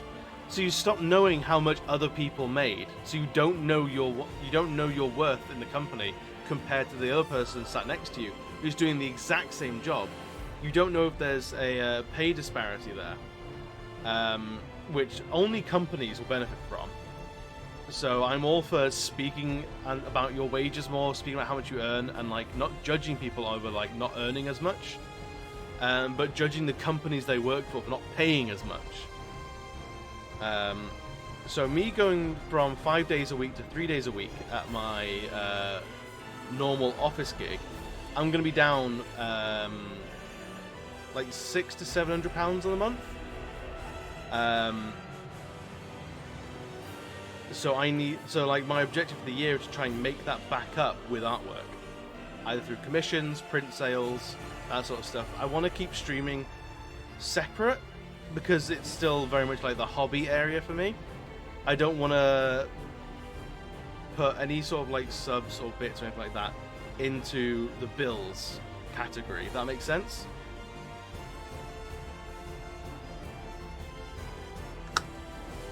So I want to keep them very separate. So like yeah, like that's, I'm basically halving my so my yearly income, or annual income, was like 24,000, I think.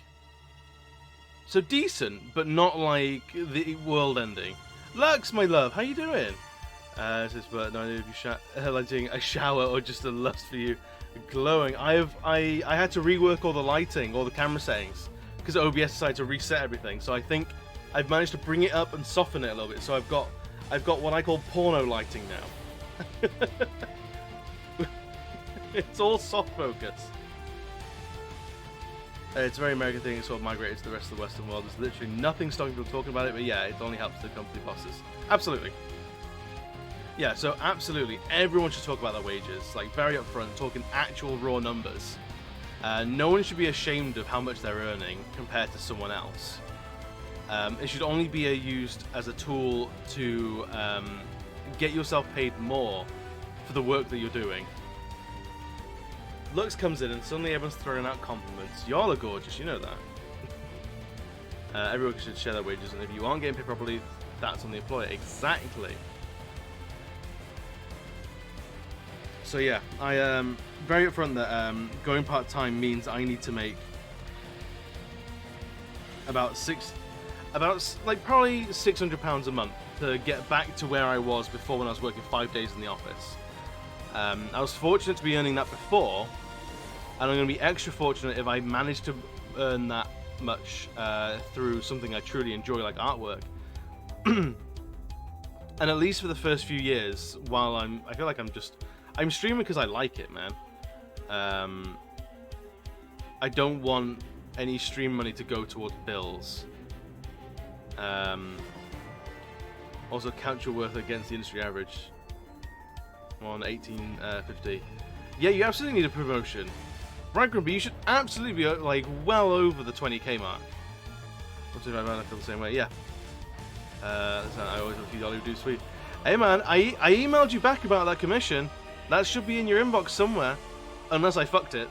Unless I fucked up sending an email, and like that might be really indicative of how this year's gonna go. If someone's offered a commission my way, and I can't fucking email them back to go, yeah, let's do it. That shows you my business practices.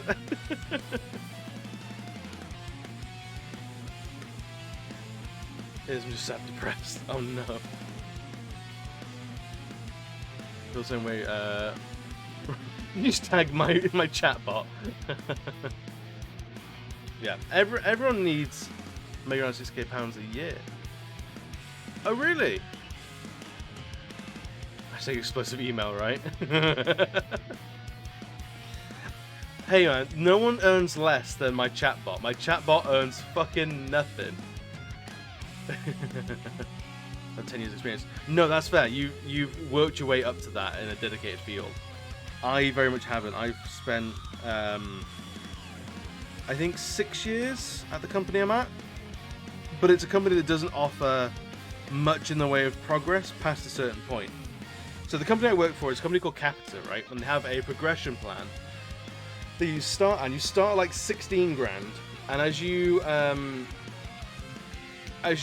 work for them, you can go on courses and get like certificates, and you can work up to a diploma, and that comes with increases in pay. And I've done all the ones that I could be asked to do to get to where I am now.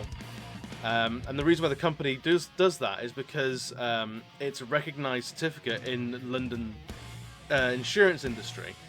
So when Capita's out looking for new clients, they can go, oh, we have this many employees with this certificate. They're educated to this degree in this field. And like, so that's why I've climbed there. But there's a cap.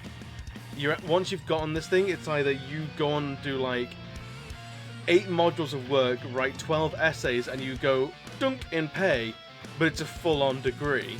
It's like, no, I haven't got the time for that. Or you stay there, or you sidestep into management, and management doesn't move at all. All the managers are very comfortable where they are, so they don't move. So there's no opportunity to move up. Capita IT Services. Yeah, I'm Capita Insurance Services. There's a few different areas. Always get the itch after 12 months. That's fair. I mean, like, I very much like when I'm at work, I'm kind of there. And when I clock out, I'm gone. I don't think about it at all, so I can stay in a place that doesn't spark joy for me, like, for quite a while. Because I'm not thinking about it. It doesn't occupy any brain space for me after I leave.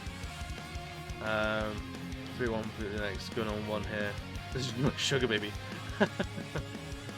Happily be a sugar baby. Pay me to be a brat. Pay me to be a brat, please. That's what I want.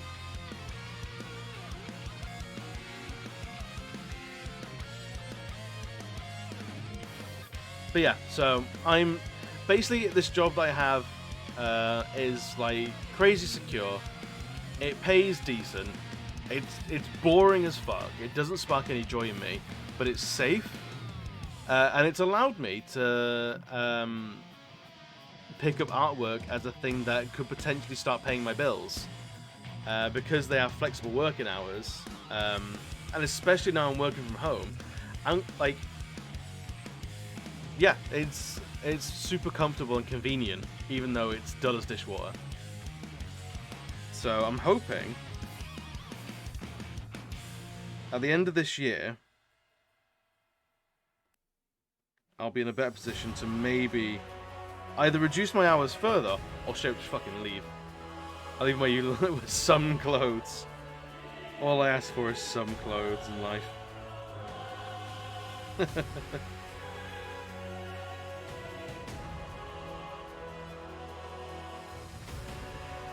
Yeah, right, Grumpy. Get your money, man.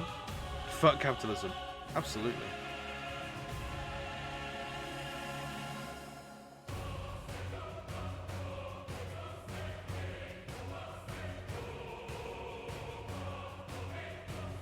There's a woman on TikTok actually that I've started following, who does some really cool, like she's utter chaos, but she does some wonderful pieces about like sustainable clothing, but it rings true for the rest of like capitalist society. Sell a kidney or a lung, they sell well. Yeah, they feel alright. You're not a smoker, are you? Or a drinker? That'll dink the price a little. But she does some really good videos on ethical clothing, and it rings true for like broad strokes. Like, people get upset about people who buy fast fashion, is what it's called, like disposable fashion, like Primark, like H&M, places that aren't the best for environments. They're huge companies, but they're affordable, and people want to look cute. So let people look cute. Whereas if you want to like buy sustainably or buy ethically, that comes with a cost premium that a lot of people cannot afford. So yeah, do you want to like upcycle some clothing? Do you want to get some vintage stuff? Do you want to buy from the vegan sock makers down the road who sell one pack of socks for like 20 quid? Sure, everyone does. Fuck the system, right? But people can't afford that on a routine basis. So you have to like submit to the huge corporate cycle. And it's not a people thing, it's a system thing. So when we say fuck the system, we mean fuck it into the ocean, dump it. Put it with the rest of the plastic. There's been a shift towards communes again. Has there really? I mean, my group of friends, Bio, will attest to this. We'll say we always joke about making a commune. And like, I'm kind of down for that.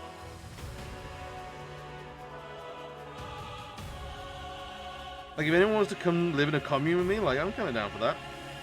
I got a free weekend. That's because the only way you can make it forward is to jump off from the corporate. Oh, yeah, take it back, yeah. Already saving up for it. Hell yeah.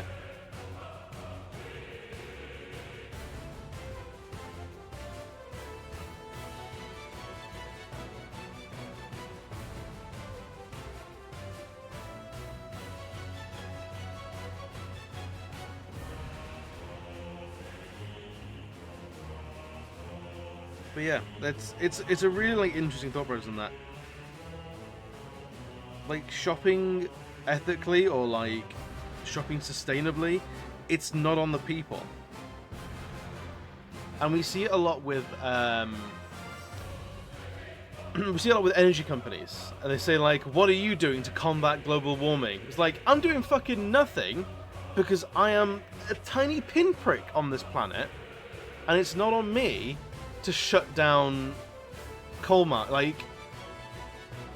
plants. It's not on me. It is on the companies running those plants. Don't run the tap when you brush your teeth. Fuck you. Stop making single-use plastics. Exactly, lugs. I like window shopping outside my office. They sell vintage clothes. I love doing that sort of shit. I love it. Those people are fucks. Yeah. It's that whole thing of like, absolute power corrupts absolutely. And it's a real tough thing to sort of dissuade or keep track of. Because then you run into all sorts of things like who watches the Watchmen, that kind of thing. And like absolute power corrupts absolutely is one I always really like and come back to. But also, we're in a situation where we have to convince the dragons to give up their horde. And it's like, it's a proper uphill battle of, and it literally is. People call them dragons, and they literally are. Like, the Dragon's Den as a TV show just gets more and more grotesque the more we look at it, because they're sat on all this wealth and they're not doing anything with it. They're just hoarding it. They're literally dragons. And when I would say they are taxing energy companies, they are thinking this will work. The energy company is thinking, yeah, taxes on companies don't work because then the prices go up to compensate for that. So it's put on us as people, not on companies. Billionaires should be illegal. Absolutely. I firmly believe there should be a single person cap for wealth. But there's a point where you cannot physically spend that.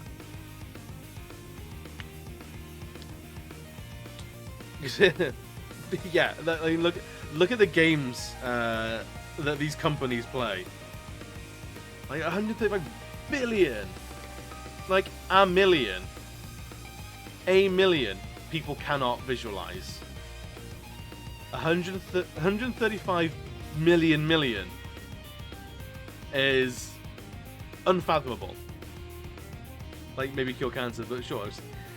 Right? I love that thing about is it Jeff Bezos or Elon Musk, where it's like they're actually choosing not to end world hunger. It's something like world hunger would be solved with like permanently solved with like 18 billion. That's how much it would cost to end world hunger for good. 18 billion. That is chump change. That is chump change to these people. Like, world hunger should not be a thing. While these people are allowed to exist.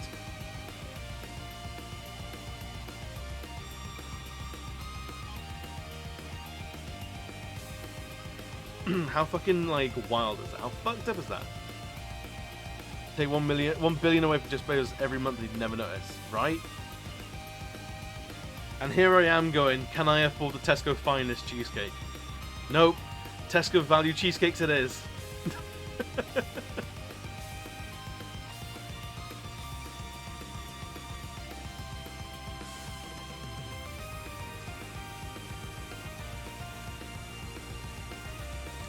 But to get onto like a onto another note, something to feel good about yourselves about is compare yourself to your ancestors and how they would view you. Like my descendant lives in shelter throughout the entire year, has a separate room to sleep in as they do cooking, or like they have a toilet indoors. They wear clothing of fabrics of all the colors imaginable. I know I don't. I just wear exclusively black. But other people wear a lot of other colors. Like our ancestor can summon food to our door. Like, quality of food aside, they can summon food. They can read. They have light throughout the winter. That like our ancestors are doing okay. They're doing all right. My ancestors will be terrified of me. Right? We can own food, right? And Leo, welcome in. It's very Zodiac. I think it's gonna look kind of Zodiac-ish. It's our good boy Loki. But I see what I absolutely know what you mean by it looking like a Zodiac. Anyway, I'll stop yelling about horrors. No worries. Hey man, I like talking about this kind of shit. I like it.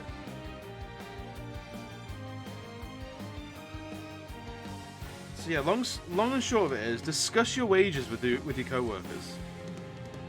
The only person that's gonna stop you is someone who's got something to hide from what you're earning compared to someone else. So discuss that wage.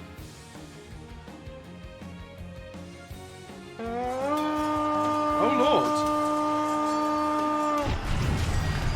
Looks like meat's back on the menu, boys!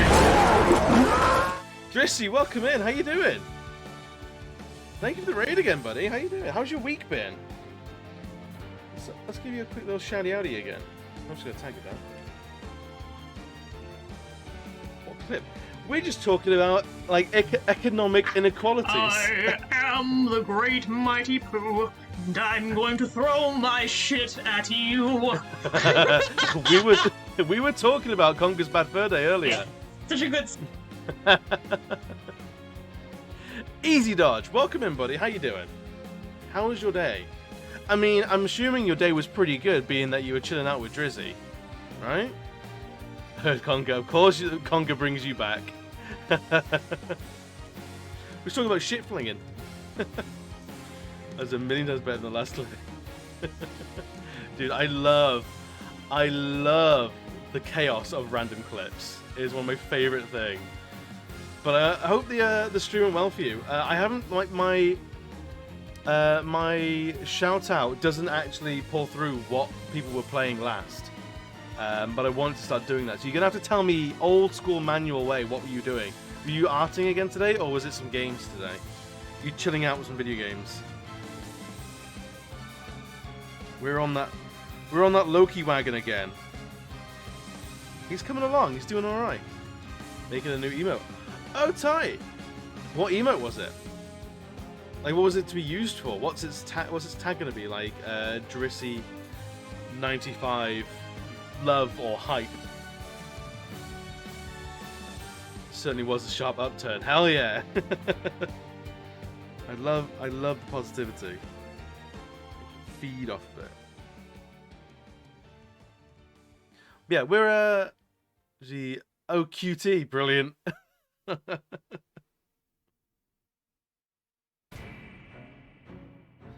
But we're talking about how you should absolutely discuss your finances with your coworkers. Like, expose the inequalities between coworkers. Don't let the company run shit for you. we're slowly building up to sharpening up the old guillotine and eating the rich. I think that's what we're gearing up for in here. And I'm not mad about it. I'm gonna say all about this. We should absolutely eat the rich. Last thing, if a job posting doesn't contain a salary expectation, fuck that company. Absolutely. Absolutely. That's one of the reasons why I'm sticking at the job I currently have. It's easy. It's relatively lucrative. Like, it pays my bills and allows me to be relatively comfortable. It's flexible. And also, job hunting is horrible. I'm sure the rich are particularly tasty. Well, the thing is, they ain't done nothing, so they're all nice and fatty. They're all like Wagyu beef. If it says starting salary and it's not the actual salary, then they can get back. Definitely. If it's competitive, they can fuck off. Because all they're competing with other companies to the bottom. They're not competitive enough. They're not competing with us to offer the best. They're competing to offer the worst. So yeah, absolutely. If you want to hack the system, you're amongst friends. But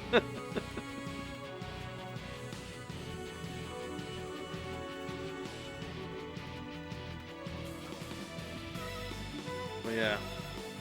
So anyway, eating the rich aside, destroying society. I mean, I watched V for Vendetta for the first time this week, so maybe I'm on a smash the system sort of like hyperfixation. But yeah, burn it all to the ground. Burn it all down, build it back up again. Let's live in a commune like Lux suggested.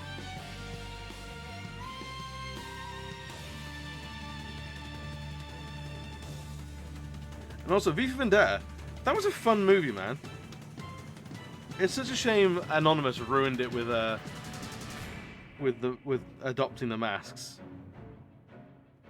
That's why jumping is frustrating. All I see is the red flags far too often. Yeah, I mean, it doesn't help that like red flags are like so easy to make.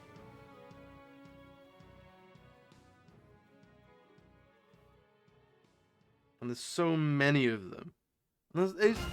Red flags are just common practice now. It's awful.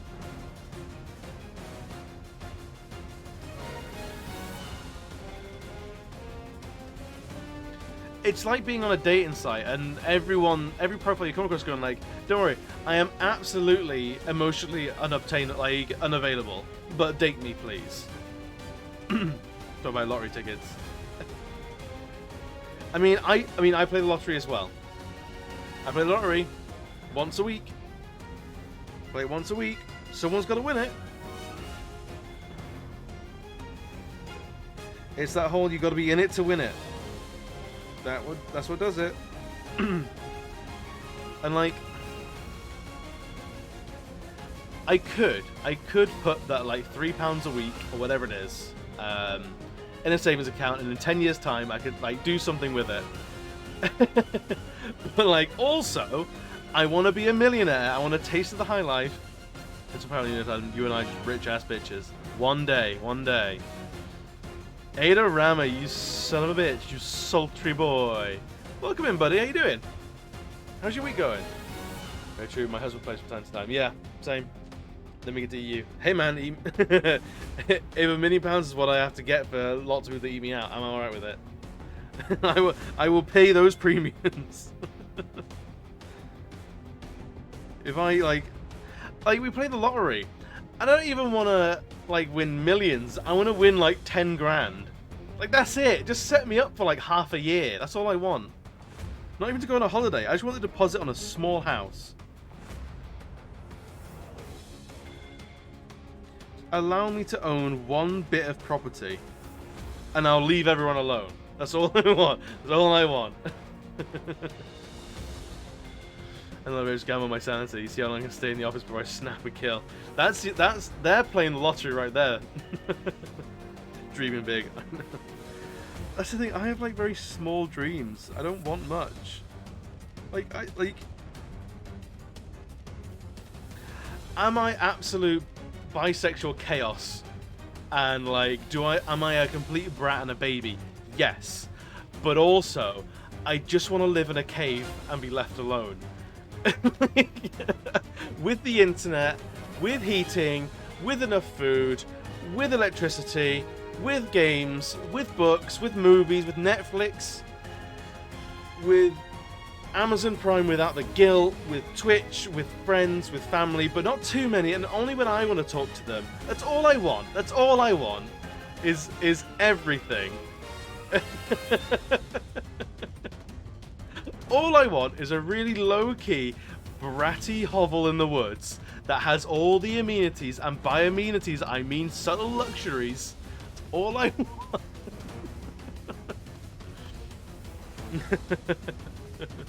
Isn't that just the byway? I mean, it is, right?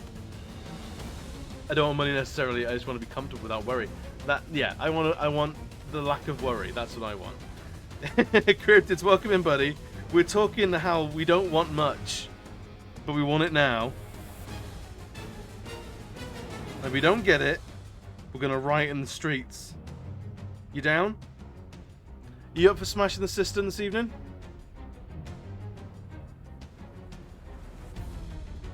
So yeah, eat the rich, buy cabins in the woods. Step 3, I don't know. Step 4 is profit. Get everything, but have someone else pay for it, please. Thank you. Exactly. Honestly, people who have like sugar daddies, they've got it sorted out. They're the smart ones. They're the ones that are winning, really. Like, I just want to do whatever, and I want to buy a golden toilet. Right? If I want to shit in a golden toilet, that is my fucking right to do so without judgment, without the monetary buy-in or like the barrier to entry. I don't want to pay tax on my golden toilet. I just want the golden toilet and leave me alone. I'm making a very extremely late dinner because my brain forgot food was a thing until now. Hey man, that's uni living. That's it. That's winning to me. I get sugar daddy as a product substitution. Studies show that happiness peaks at 75k. Really? See, that's like, I feel like that should be achievable. 20th April or 30th April, don't be busy. I will do my, what days are those? What days in the week are those?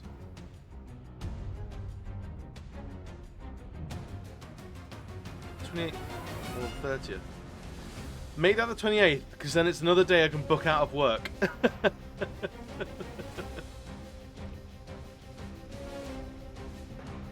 Oh, book it. And you'll have to let me know where in the UK you are, so I can be in the same place.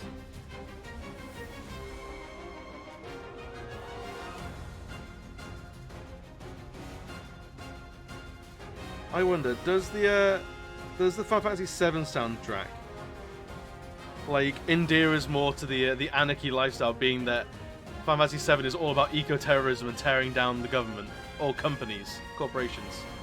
Considering buying a van and living in the woods somewhere, I'd be happy. Right? When I was like like in my early 20s, I was looking at all these people like buying vans and buses and doing them and going like, "Hey, you fucking hippies, idiots! You don't even have a postcode.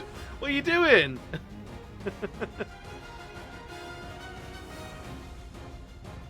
But like, is that the right call? Is that the smart move?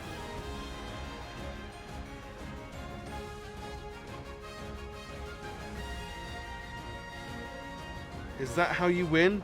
Is that how you win life? No worries. All the best for the meeting, man. Alright, so you'll be in London. Cool. I'll make my way to London then. They call me the van man. That's on mushroom to pay rent. Dude, that sounds like the life. That sounds like... Especially if it's not even like hallucinogenic mushrooms. It's just like portobello mushrooms and button mushrooms. And just like really tasty mushrooms. People like regard you as like this massive drug dealer in the community.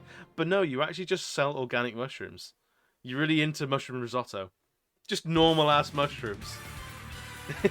like that's fucking brilliant. I love that. Please become that man. I'd buy your mushrooms.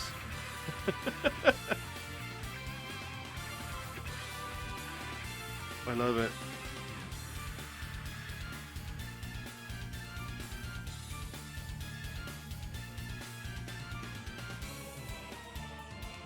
Or like you sell pills out of your van, but it's not drugs. You just have your own like a grassroots Pez dispenser company. So you're just selling Pez refills, but everyone knows you as the pill dealer.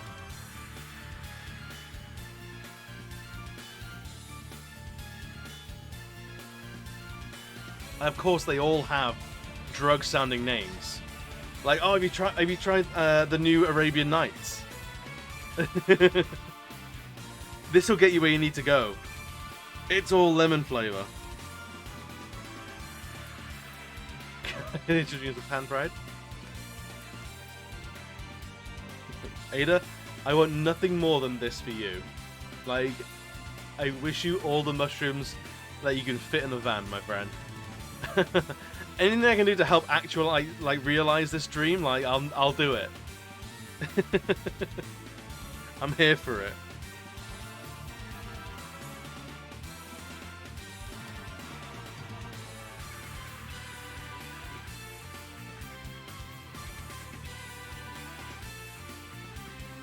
What would I sell for my cabin? Probably artisanal whittled dice or something like that.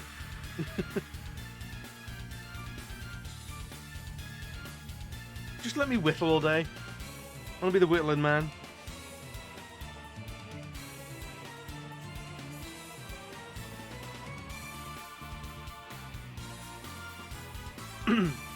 Or I'll be that creature of the forest that once every 5 years shuffles into town like a little like moss goblin and just dumps a pile of artwork in the town centre, and people will pay me but a coin, and I'll leave them alone for another 5 years. Like, that's all I want to be. Just coin, and then I'll be off, and that'll be it. That's all I want.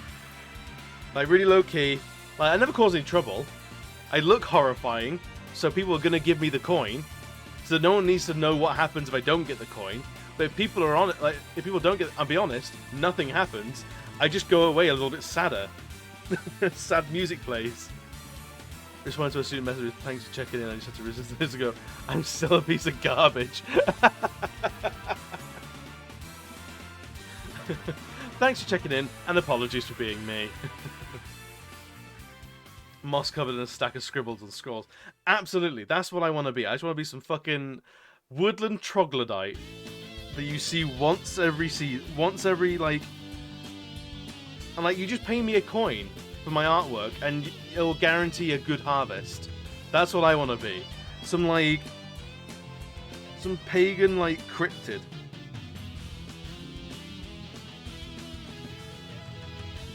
That's all I want, man.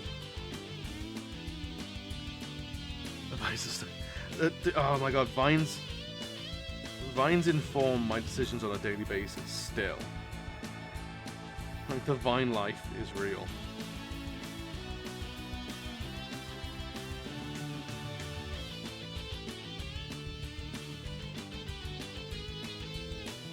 Have you seen that one that do things for ages? I don't know if I have actually. I think I have. Still a piece of garbage. I think I have. It was like peak millennial humor though. It basically all revolved around admitting like, no, we're trash. Apologies for still being me.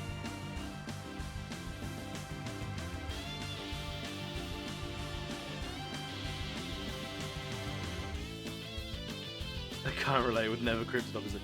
I know. So small cryptids, obviously. Clearly, you don't know what a cryptid is, so I'll happily explain it to you. No worries, Ada. I appreciate you popping in, buddy. Always and forever. Enjoy the rest of your evening. Totally not shopping for vans. And the best woodland area to lose yourself in. Watch trash in bed. You're getting your hand tattooed. Oh fuck yeah! My partner got their hand tattooed before Christmas, and they're going back for a touch up this weekend or next. Probably like palm piece. Oh yeah, it's a doozy. If it's your palm, best of luck with it, brother.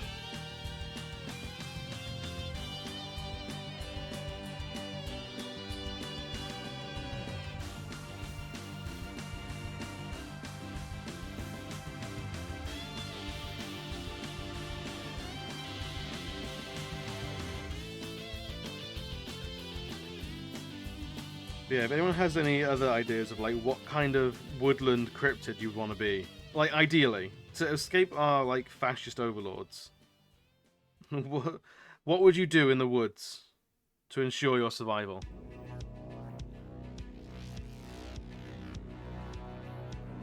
I know my partner would be absolutely fine because they're a fucking Disney princess. Like they just talk to all the animals. They walk into the park and like all of a sudden they're covered in squirrels. Like, there's birds coming out from nowhere expecting conversation. Shit's wild.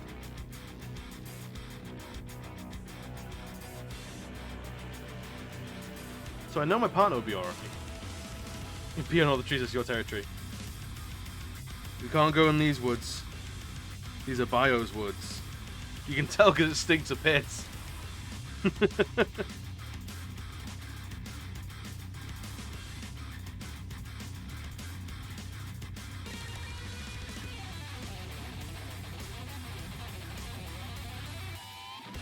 This all reminds me, I had a dream the other night, right?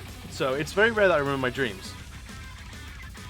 But I was a proper, like, unalive, the cutest of animals with nourishment. Right, Grumpy sending a fucking message to the rest of the forest. But I had a dream the other night, and basically what it was a demon or devil, like, appears at the bottom of my bed and says, hey, you're actually part demon. We need to hire you to keep track of all the souls that get out of hell. So basically, you're a bounty hunter for those that escape hell. And my response was, well, how much are you going to pay me? Because it was like this very like anime sort of like, you are chosen or destined, or because of your bloodline, you have to live this life now. You have this extra responsibility.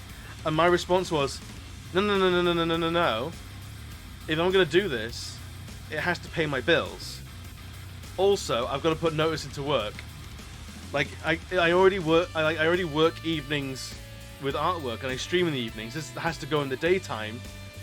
Like if it's going to fit into my schedule, this birthright of demon hunting, I have to fit it into my schedule, which is during the day. So I can't be at work anymore. So you've got to pay me. If I'm not going to be working for that company anymore, you've got to pay my bills. So unless we iron out like a benefits package, I'm sorry, but I'm not going to be hunting any souls from hell from you. And it's just this demon getting more and more angry and flustered. They're like, come on, just fucking do it. Like, I'm offering you fantastical adventure and unlimited power. Just do it, man. I'm like, no. I need my bills sorted, and then I'll go on adventures. It's such a, like, a weirdly, like, I don't know, endearingly depressive, like, realist take to the fantasy of being like the chosen one. My caveats are plentiful and pressing. Exactly. Like, can you fucking imagine, like Ichigo from Bleach is like, you're a Soul Reaper. You can turn into a spirit and have a massive sword, and you got to kill all these monsters. It's like, all right, if I'm doing all of that, my grades are going to suffer. I need gainful employment guaranteed out of this. It's basically an internship. Like, this needs to work in a modern society. I need my rent paid. Otherwise, yeah, I'm a homeless demon slayer. Great. This does no one any benefits. Yes, is it like Lucifer the Part-Timer or something like that? Barrel Age, Devils turning into a signing a contract, but all the fine print. Yeah, benefits, discussing pension plans, like, what happens in the event of my death? Do I get sick pay? Like, if I'm fighting monsters, I know I'm gonna get the shit kicked out of me. Like, I need adequate sick pay. I think I watched like the first season of that. I thought it was really good fun.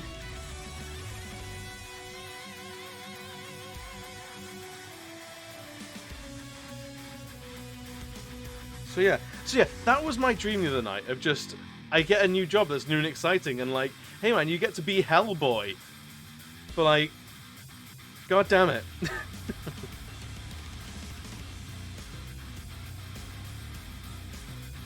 Does anyone have really mundane dreams which IRL trigger deja vu because it's that mundane? I have deja vu a lot. I know that's like a misfire of your perceptors through your memory banks, basically. But I've had a dream before where I knew it was a dream and it was really boring and normal, and I was sat around just waiting for the weird stuff to kick off. Like, I was sat there, like, just like, I think it was I was at work and then I went shopping. I was doing like the big food shop, and like, I was walking around Tesco and I was like, come on, I know this is a dream. The next aisle will be full of tentacles, or like, or just the floor will fall into a bit in the abyss, or like, one of the other shoppers will be a zombie.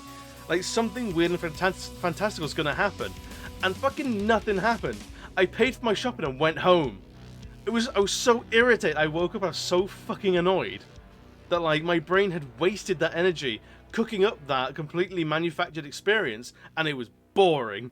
Nothing happened. I was genuinely upset until like lunchtime, when I had like I was upset until I'd eaten, really. It was like, I was upset and then I ate and then I was happy again. Because that's the kind of creature I am. If I'm upset, just feed me lasagna.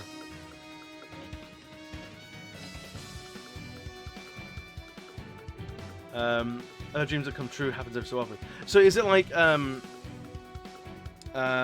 deja vu? Because that's a misfiring of your brain putting what it's currently experiencing through your memory centers. So it feels like a memory.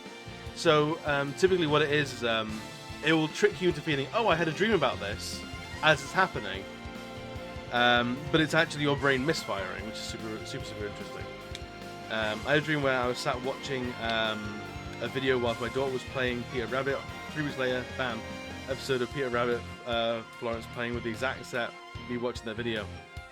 It happens, man. Like, it's weird. Like, I've had the same. Like, I've had deja vu, which is where I feel like I've experienced this in a dream before. But I've had it to the point where it's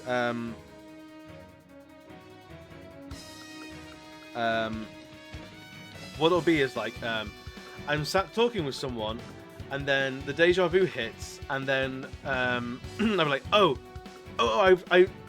deja vu, I've dreamed this. What happens next is they drop their cup, is they spill their drink, or they ask me a really embarrassing question, or like something mundane, or like they stir their coffee and forgot to put the sugar in, or something like that, and then it doesn't happen.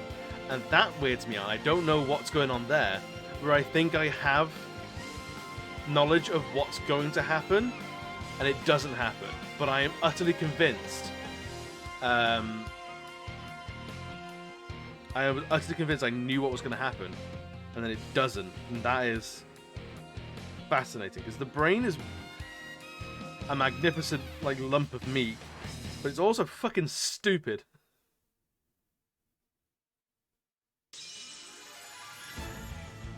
Like people like feels like the brain is the smartest organ in the body, but like the brain said that. The brain named itself. The brain the brain had like is in control of its own marketing. Don't listen to anything your brain says about your brain.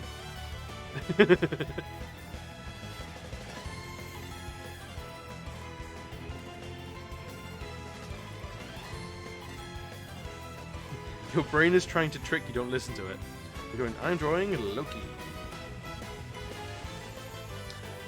Where am I exploding fridges, you bastard? That was my dream. I was in Tesco like, this is fucking dull. Make something happen. I know this is a dream. I know this isn't real.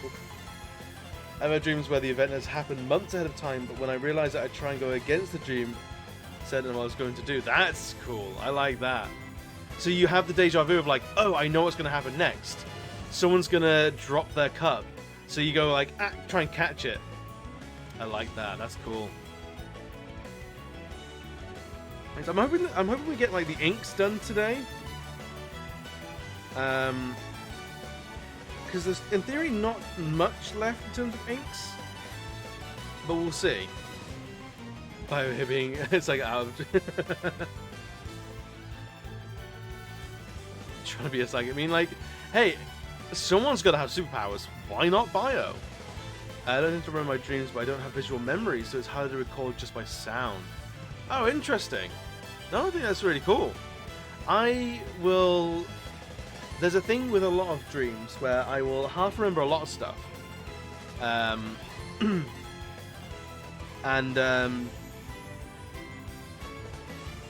The longer it goes on to the day, the more I'll forget. So as soon as I'm awake, I start forgetting at quite a rapid rate. That's how I did. I wouldn't get so many accidents. Or maybe you're second-guessing your powers. So I feel like remembering your dreams is rarer than forgetting them. I think forgetting your dreams is way more common.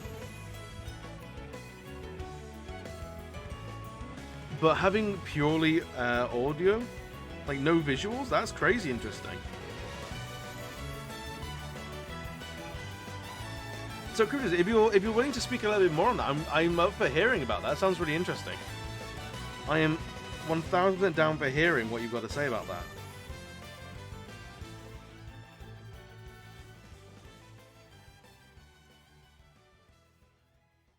So, if someone said like visualize a tomato and now make it blue, that's not something you can picture in your mind.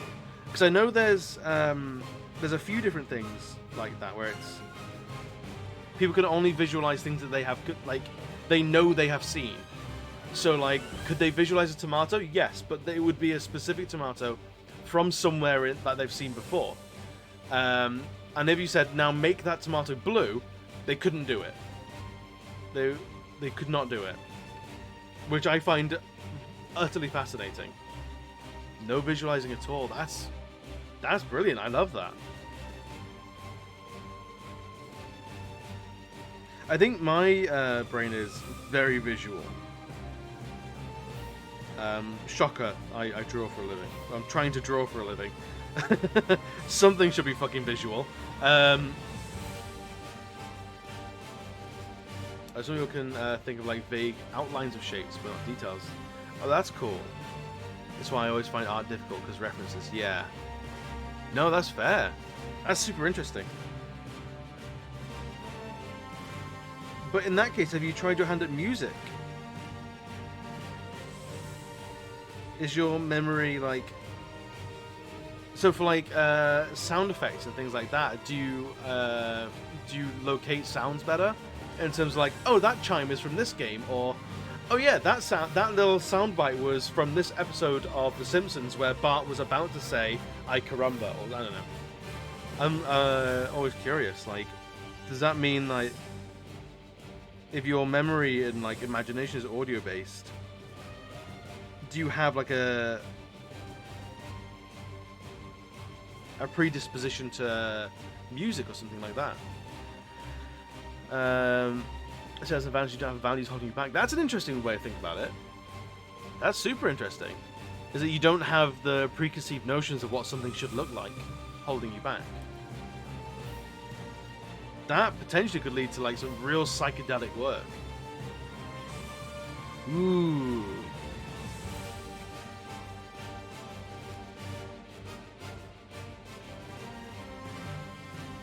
Chat, I just want to thank you for a second for like entertaining these like stream of consciousness talks that we have. It's genuinely like some of the best fun I have streaming is all these conversations about just like the weird stuff. I absolutely adore it. I love it.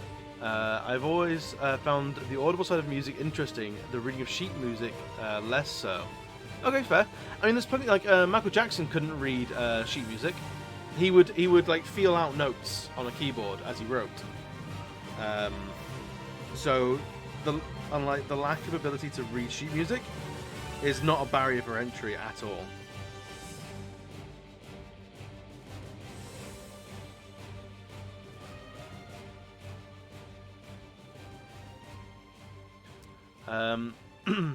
The only dreams I really remember are the ones where I was ill or in a fever, which tend to be very Twilight Zone. Ooh, fever dreams I like. I like fever dreams. Because if I'm gonna be ill, give me some goddamn whimsy. Give me an adventure while I'm like sweating in the bed. I used to play flute, but when I became disabled, my hands couldn't hold the flute anymore. I kind of fell out of practice. Oh, fair enough. No, I can totally understand that.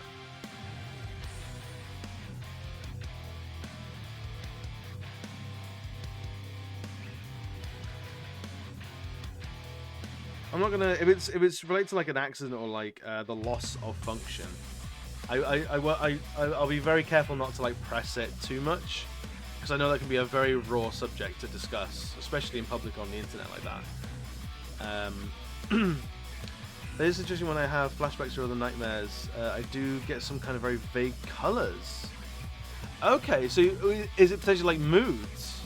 You visualize mood or intent as colour? Because there is the whole line of like colors. Is it asymptomania or something like that, where like sounds or words can be colored? Synesthesia, yeah. Is it potentially like a form of that? Because I think synesthesia is fascinating. The fact that a word could feel like a certain sound or a color. Like, I get it, like, there's, like, the normal ones where it's, like, ice is a blue word or a white word, because ice is typically blue or white. But, like beard being brown or, like, feeling brown, or, like, knife feeling, like, yellow, because it's quite a sharp color. I always love that kind of stuff. There's one dream I had. I was knocked out while I was swimming when I was younger. I dreamt my body was slowly moving water in a black void. Why I remember it, I do not know. That's interesting. That's cool. That's a proper movie dream. Like, where you're, like, just lost in the abyss floating in nothing. That's a Hollywood moment right there, Grumpy. Shows me how a few nerves being crossed in your brain cause you to interpret environments differently. The current idea is that synesthesia is caused by crossed wires in your brain. Yes. Crossed wires in the brain explain a hell of a lot of things. There was a study, and I think it was foot fetishes are actually due to a crossed wire, because you are pre-programmed to find feet disgusting because they're on the floor, they are dirty, they are not to be handled like too much or like anywhere near food, things like that. Food, like feet are like dirty because they are always on the floor, or they're always in shoes, they're sweaty, they're in socks and things like that. Foot fetishes come from a crossed wire because the area of your brain which denotes should not like, want to be away from, and sexual desire are like basically next to each other, and it's a little bit of like boop. And if they touch, that could turn into, that is proven to be a foot fetish or something along those lines. It's really interesting. Like, I'm not going to shame anyone for having a foot fetish. I don't give a shit. Like what you like, and it doesn't hurt anyone. You golden in the mind books.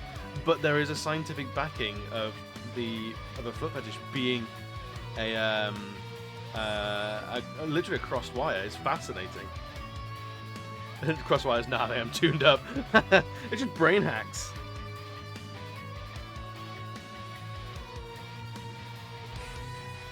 I'm very open about my disability. In my case, I've always been disabled, but it developed as I got older. Basically, my joints are shit because the glue that holds my body together is the equivalent of off-brand Poundland Brit Stick, rather than strong super glue that causes chaos. Oh yeah, it was is it you that has Ehlers-Danlos? I know someone in the chat has Ehlers-Danlos, or suspect, or hypermobility of some sort. Cryptis, is it you? I feel like we've had this conversation before, but my brain is a sieve, and I remember half things. Yes. So yeah, it's all like the collagen in your in your joints, things like that.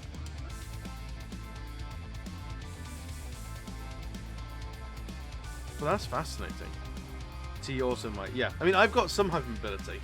So, because my partner is way more hypermobile than I am, one of the tests that, I can go to, boink, go just chatting real quick. So, apparently one of the points of hypermobility is your elbows. Your elbows should lock, roughly, let's stand up for a second, like this. Like, that should be like the highest extension of your elbow should be roughly that. So just a little bit crooked. Where I can go like that, I can like straighten them out like this, and that is apparently hypermobility. So I am hypermobile in those joints. I believe there are other joints as well, like my fingers, my shoulders potentially as well, my neck, and potentially even my back. My legs not so much. Probably because I play video games as a child for my entire life. So my legs have calcified into like this fucking gnarled chair position.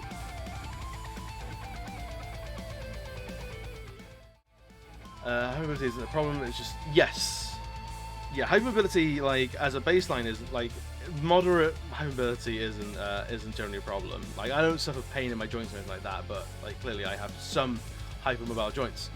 But my partner suffers it to the point where it can be painful, and dislocations can come quite easily.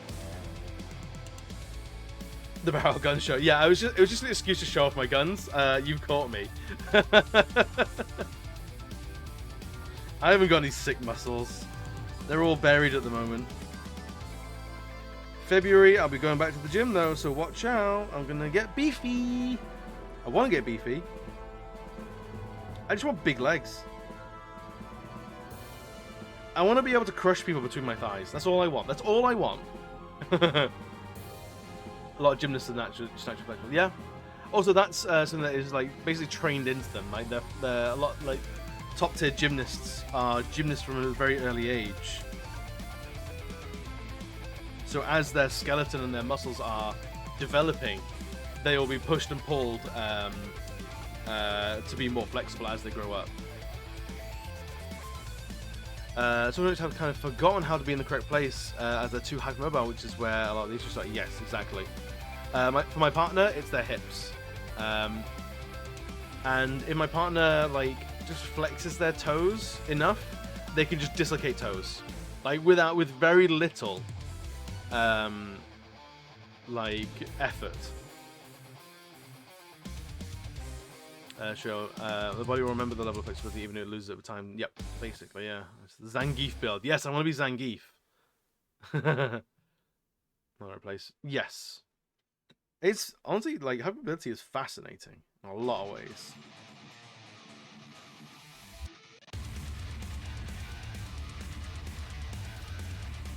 Yeah, so according to my partner, I am suspected to be on the hypermobile spectrum somewhat, but not to a degree where it'll be properly diagnosable. A, it'll be properly diagnosable. B, worthwhile diagnosing. And C, I don't suffer from it, so it's not worth taking to a doctor. Like, I don't experience much in the way of joint pain, So it's not a problem. Why would I waste a doctor's time on it? My creeping realization that I might have ADHD, however, that might be worth taking to a doctor and just having it confirmed.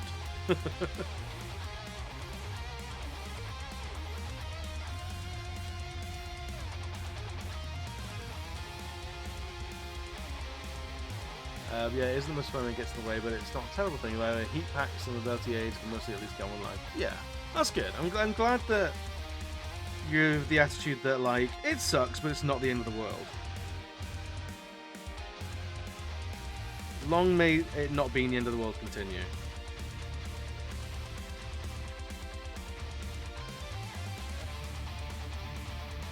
Right, Aussie behind mobility are supposed to be. Oh, are they really interesting?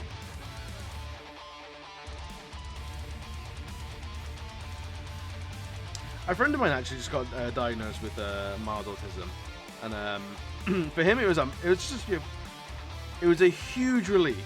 I think he got diagnosed with ADHD and autism. So he would basically, the cycle that he's been in is the hyperfixation of ADHD and the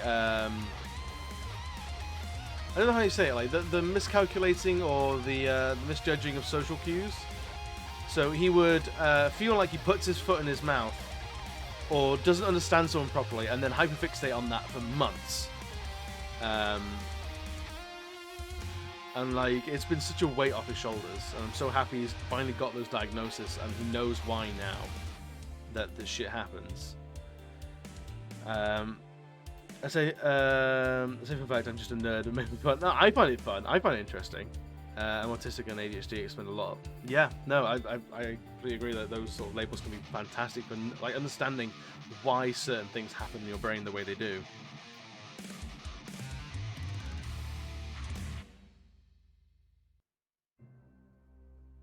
Shit.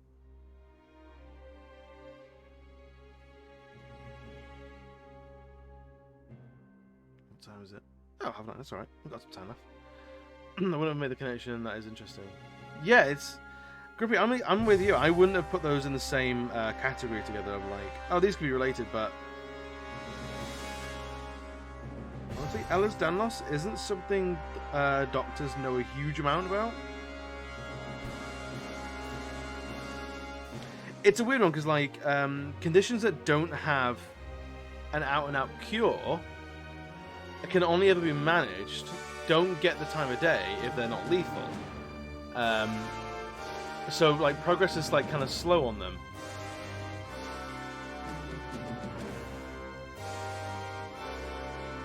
A lot of autism researchers still, we probably shouldn't shock autistic people, so they haven't been done yet. It's fair. I got wait time diagnosis takes ages. Yeah, I had an urgent referral because mental health stuff, and it took 2 years. Oh. 2 years, and that was urgent. That's brutal. But you survived it. 2 years have passed. You've got your diagnosis. You know yourself just that little bit better, and hopefully now you're armed with the tools now to help better manage your own brain. For both. Okay, fair enough. So it would have been quicker if it was just the one or the other.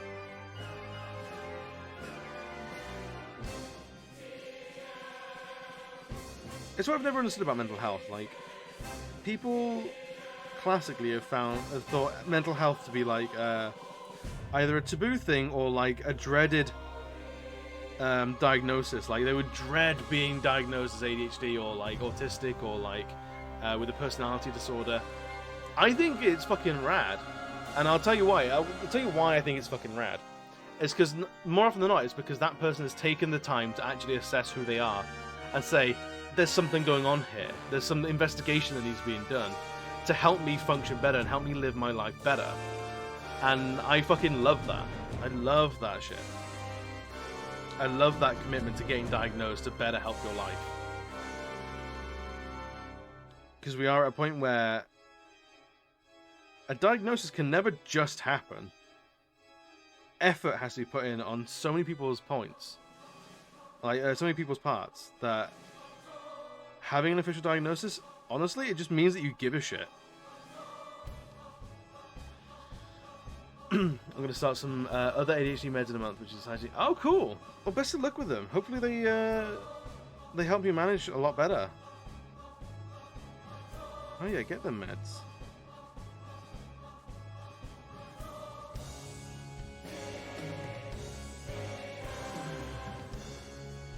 Every time I talk about this, I'm like, yeah, I should get back to my GP. And I start the ball rolling on this. And then I realise that the GP I'm registered at is like one town away. So I need to re-register at a new GP. So I need to get that done. And then book in to go and try and get my diagnosis like sorted. Like on the, or like rolling. It's just, getting it done is a nightmare. Tried a few months ago, how the side effects were brutal and I couldn't deal with them. No, fair enough. Do you have any GP buddies? Dude, absolutely. Where is your GP? Last one I looked at was Crescent practices, and they kind of pissed me off, to be honest.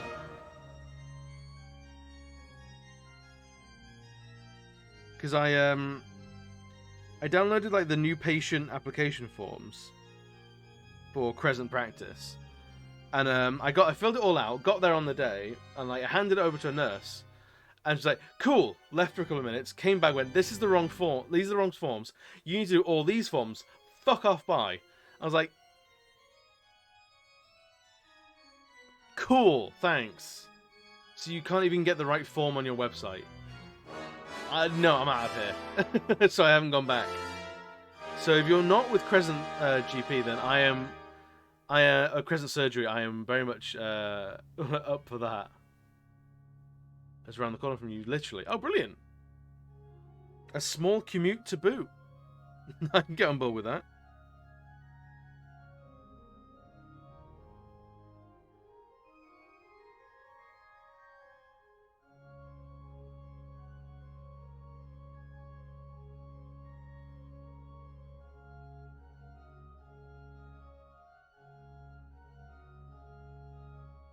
Maybe it'll be something that'll get sorted by the end of the year. It's figuring out, am I just a do I have ADHD or am I just a fucking goon? Has office hours like lecturers do. Oh, it's all over the place. Ah, sucks. It's good that there's like options and variety, I guess, but it sucks that getting in there is a bit of a nightmare.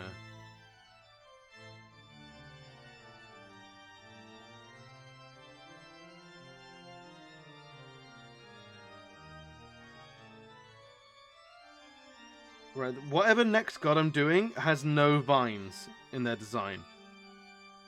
I'm sick of vines. I'm done with them forever.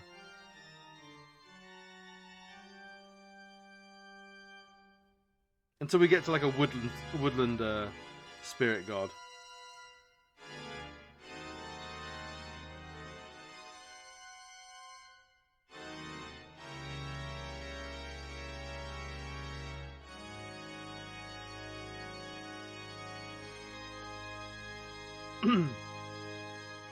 Yeah, I appreciate the link, man. No worries. Whenever you get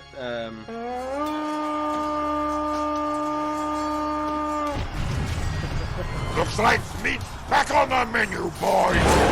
Lord Ditmus! Lord Ditmus, Lord Ditmus. Welcome in, buddy! I didn't... Is that your register? I didn't sub. Black Shuriken, welcome in, buddy. Runvello, I recognize that name. Larys, welcome to the channel, man. We're dipping in. Feel free to dip in. Let's give you a quick shouty outy. Thank you, darling. Rinvello. Anna Hecate. Rave stream, let's try this. Thank you, darling. Yeah, let's go. Is that your own raid emote? Brilliant. Oh my fucking god. Thank you, darling. Oh, what's happening now? Leonaris. Thank you for the follow, guys. I say shouty outy. I do say. To whatever this is. I do say shouty outy.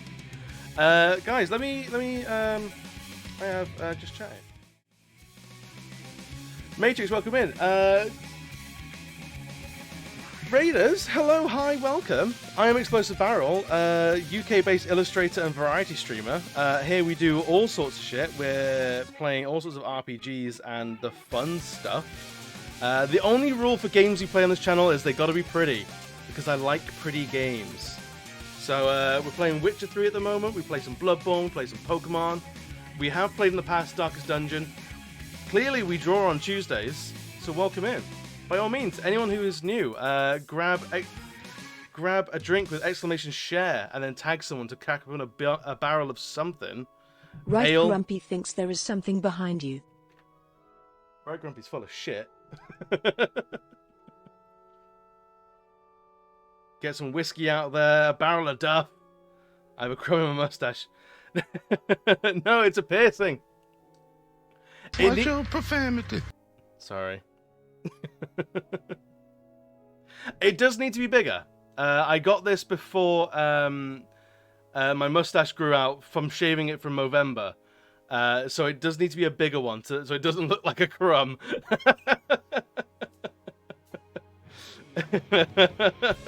But thank you everyone for jumping in. Let's get back to some artwork, shall we? Tequila Tuesdays, is that what was going on? Was it a little bit of a messy drink stream? You can't get rid of that crumb. I know it's fucking it's welded on. I drink by myself, sounds about right. You can drink, you don't need company to drink. Single drinks are valid, man. No, not at all. I had a beer, I guess, but it was 6.5. Oh, that's a heavy-duty beer. That's a heavy beer. So at the moment, we're just drawing some Loki. We're low-key drawing Loki. Wait, 6.5? Like, so, full disclosure, I don't drink, so, how do you know I'm Belgian? Didn't mean to offend. What you consider beer might be vodka to other countries. Caffeine is my drug of choice. But I don't begrudge anyone else for drinking. You don't have to stay sober around here. Winnie Tabs, welcome in, buddy. What beer is over 10%? Right, Anna? That's brutal. You're right on time. Tabs is never late. It is only exactly when they meant to be. I don't think that's one we have in the UK. Maybe. The name rings a bell. Oh, it's local, is it? Okay. There's one thing like I really love with beers that I miss, right? Oh yeah, I don't recognize it at all.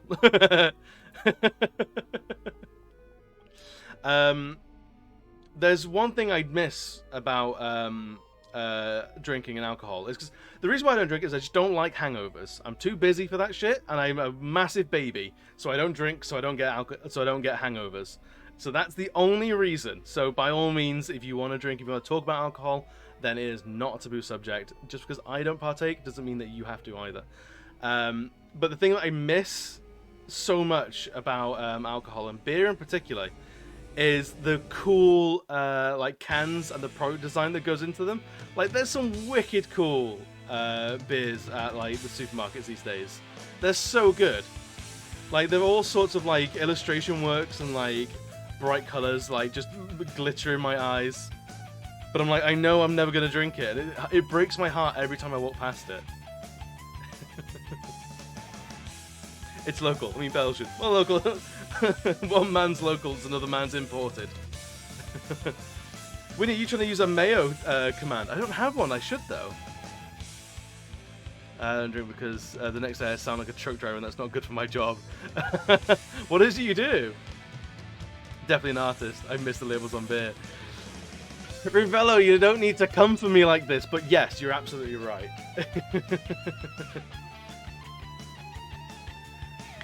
Saying your art looks very home on beer cans, dude. Line Iris, if a beer company like got in touch with me and said like, hey, do you want to draw something for our cans? I'd be like, yes, absolutely. You're a singer. Oh, fair, you're a singer. Yeah, I can absolutely imagine then. I'm like, oh, thank you, man. I appreciate it. I appreciate it so much. It's because I've worked fucking hard. it's every inch is blood, sweat, and tears. Get into the other and just get your art, dude. Absolutely. If you want to get into it, just to get my art on your cans, like I'm not going to dissuade you from that. Thank you. We were just talking like mad mental health earlier, because we don't shy well from any topic around here. I think the only topic that we do shy away from, it was mentioned a couple of weeks ago. Someone tried to talk the finer points of Hitler, and we don't know I'm going to do that here. Those are the ways to get your out of my can. Hey, of course. I love the finger guns emote. 𝘽𝙍𝙐𝙎, I fucking adore that finger guns emote. I'm a big fan of any emote you can drop into a chat and it's like your signature. I love it, because I'm not going to lie, like usernames can kind of blur into one for me. It's like a riot of just color and like nonsensical like letters just flying past my eyes. But emotes, again, artist.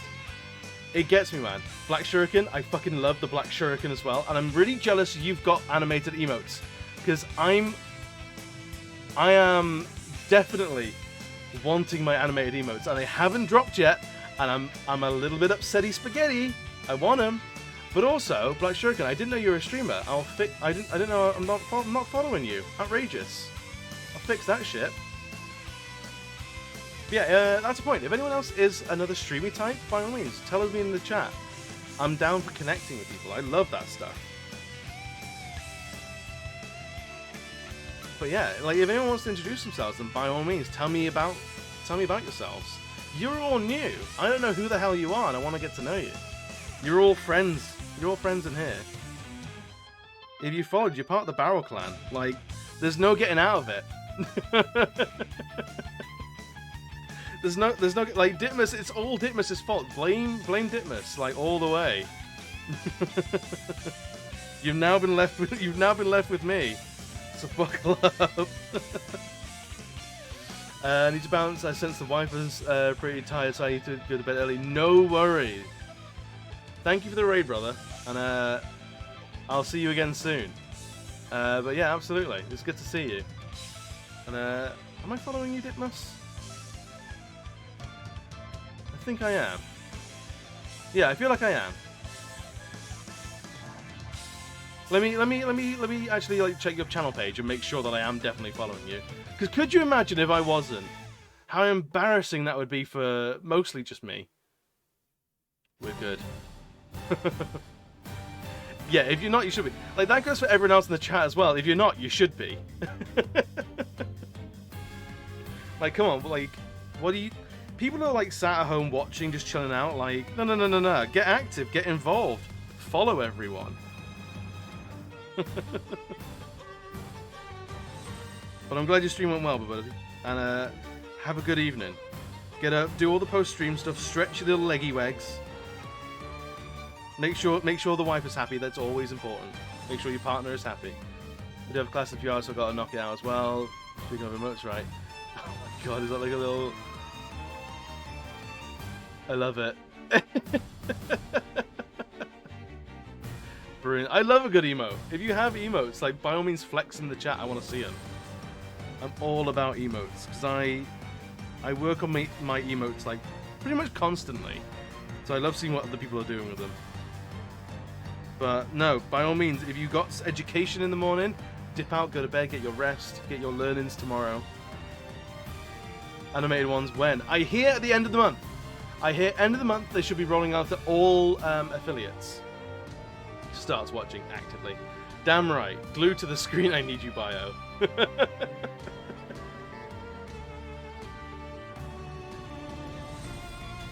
But yeah. Animated emotes. I want them. I need them. If there's any way I can offer like more value to like followers and subs, like I need to make use of that. I feel there's a weird like guilt complex along with that. Like I want to offer the best stuff.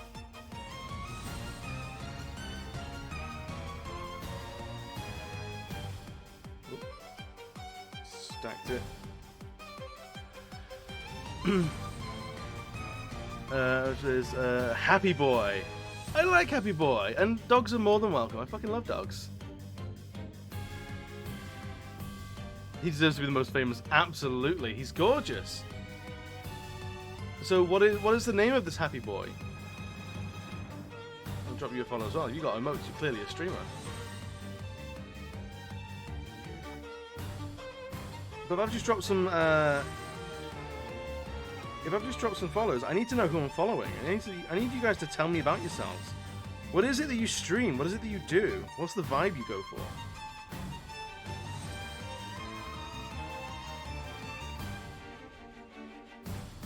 He's a finished lap hound. Oh, wicked! Anakin's a great name. I have a little chaos engine called Boulder, after the Norse god Boulder. He is my little permanent golden retriever puppy, because he looks like a golden retriever, but will forever be small. I don't know if I have an easy to access image of him actually. I know all of you, I think, will be here through Ditmas, obviously through Ditmas, and I think by extension Dip is here through Key.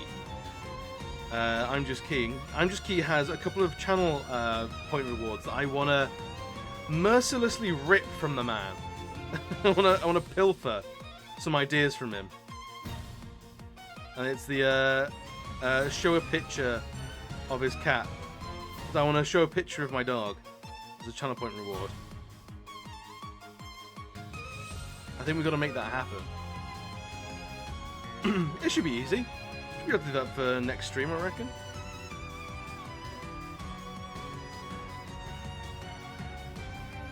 Alright, more vines. So if you're new in, this is what the majority of the stream has been tonight. Is vines. Just drawing endless vines. That's all we do. That's all I do now. They look good, but so much effort goes into it. And this is just cleanup. This is just cleanup from like stuff I've already been doing.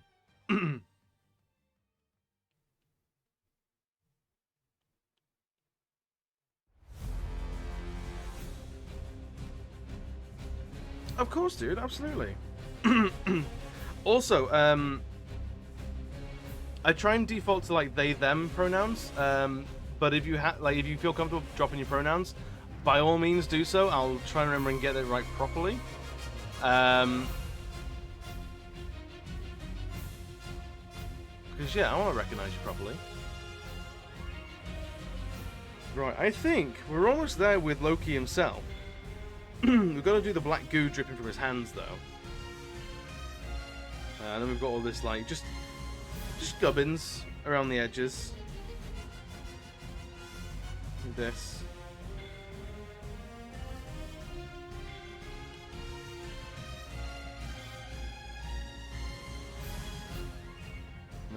This is just, so this Loki is based more on the mythological Loki, right? Not really the Marvel one.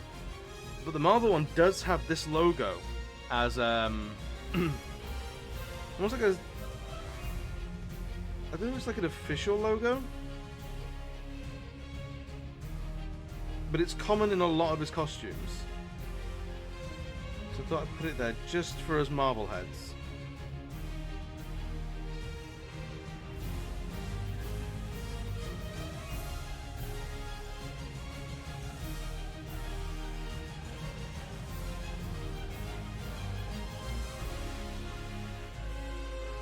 Just the people that know, they know, right?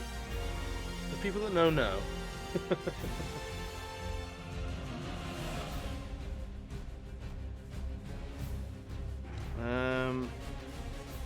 So what I need to do is leaves on the vines. I haven't done those yet, and that's gonna start. I was just hoping with the rainbows. No worries. Anna, Greek living in Finland, brilliant. Started streaming last summer, mostly games, started from some chill platforms, moving to RPGs slowly, overall trying out whatever. Also chatting about life abroad with my bestie, and occasionally have music streams too. Wait, so you're a musician? Of course you're a fucking you're a singer, you already said, my apologies. But You'll get used to this. My brain is a sieve. My brain is 100% a sieve. But I will slowly remember to remember details. So what RPGs are you playing at the moment? So on stream I'm playing Witcher 3 for the first time, which actually might be coming to an end either this week or next week. We're not far off finishing it. But in my downtime I'm playing Dragon Quest XI as well, and holy crap, Dragon Quest XI is magic. I adore that game. It's my first Dragon Quest rather. It's my first Dragon Quest, and like I am fully in love. I'm in love with that game so hard.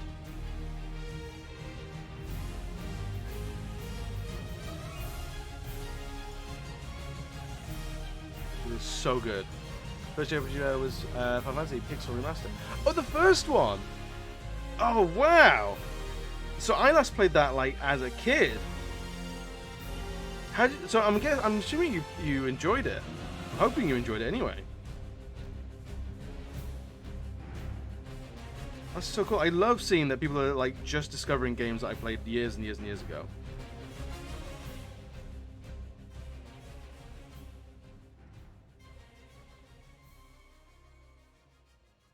Yeah, that game like defined a large part of my childhood. A big noob, so you got to try it out. Ah, brilliant. Everyone's a noob at some point. There's no shame in that. I stand noobs. Thing is, if you're not a noob, you don't get to get good. Everyone start. In the immortal words of Jake from Adventure Time, kind of sucking at something is the first step to being kind of good at something. Don't worry, I stand noobs. Ooh, slipped.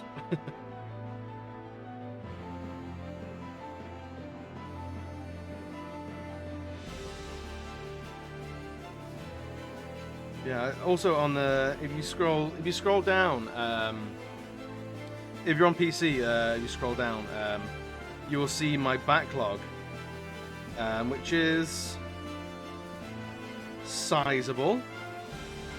But some of these games I've played before, some I haven't.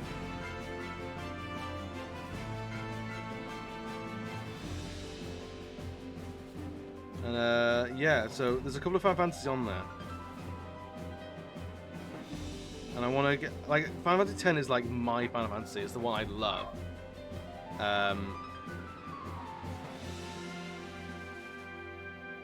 But I want to play it again because I haven't played it in like 15 years. And like, that's not good. For a game I love so much, I need to play it more often. I need to keep up with it, you know? I need to show it that I still like it. It doesn't know. Can you believe Final Fantasy X just like sat out there thinking, maybe I've forgotten about it? I can't let that stand. I need to go like let Kamari know that I still like him even though no one else does. No one liked our big blue boy, but I did.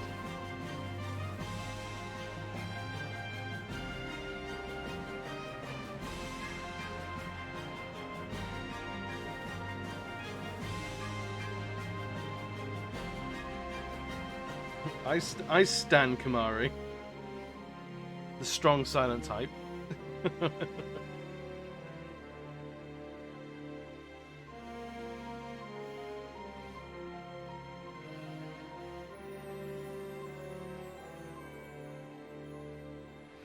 No, I'm actually really excited for you being like at the beginning of this RPG journey. That's wild. I love it. You have so much ahead of you. You've got some stinkers ahead of you. Like, RPGs aren't all good.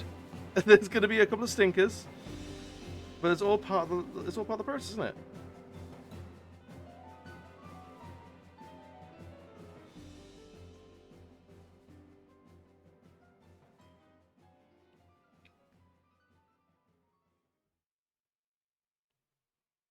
So, like, you said you got Bayonetta next. I played the first Bayonetta. I never picked up the second one because I never had a Wii U. But I remember really, really liking the first Bayonetta. I'm a big fan of the Devil May Cry series, so like it was like an easy win for me. It's nice to see what you actually like and don't like at this. Yeah, absolutely. It's a good way of looking at it. Like, not liking something isn't necessarily like a wasted opportunity. Because you've learned, oh, I don't like this in games.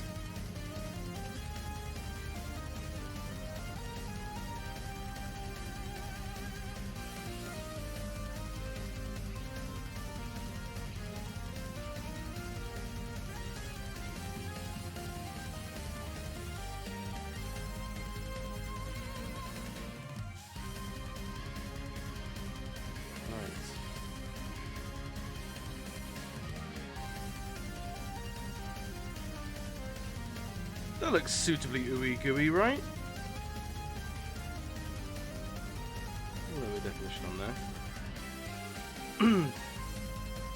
Bayonetta is so quick, I love it.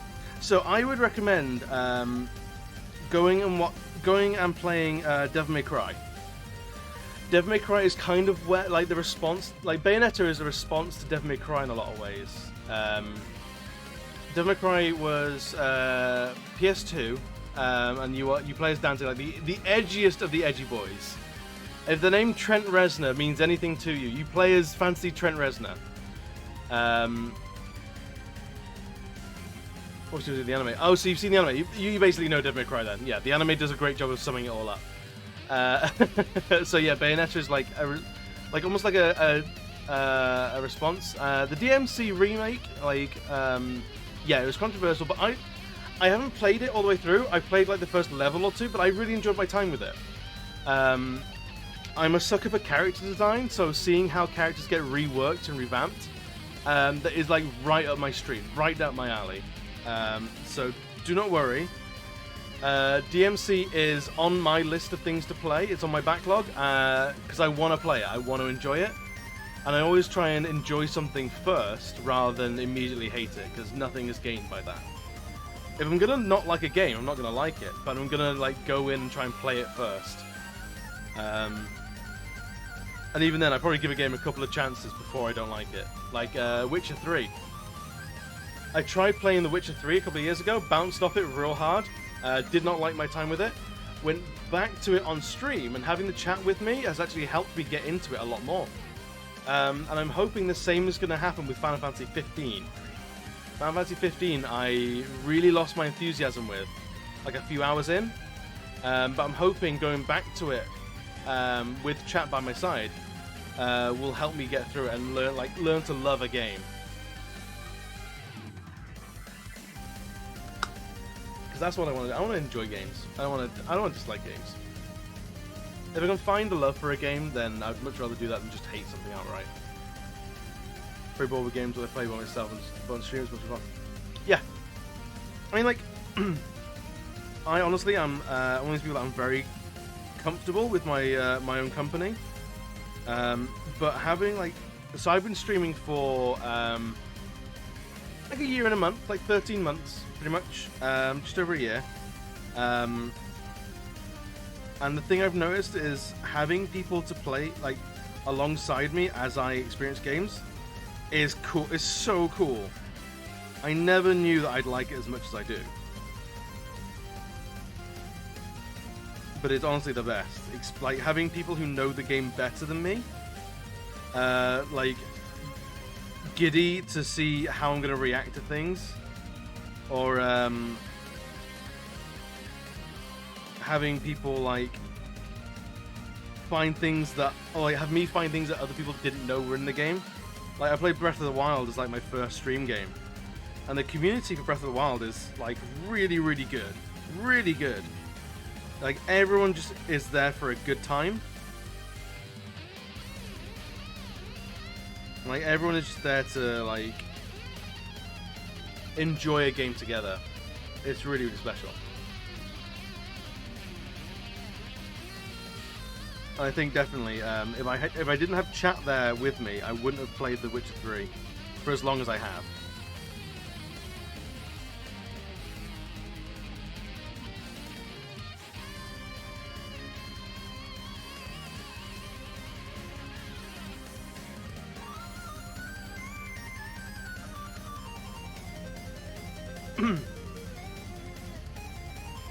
what time is it?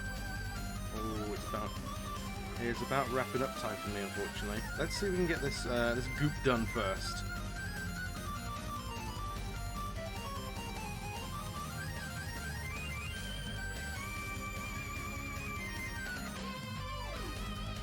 But it is devilishly close to my bedtime.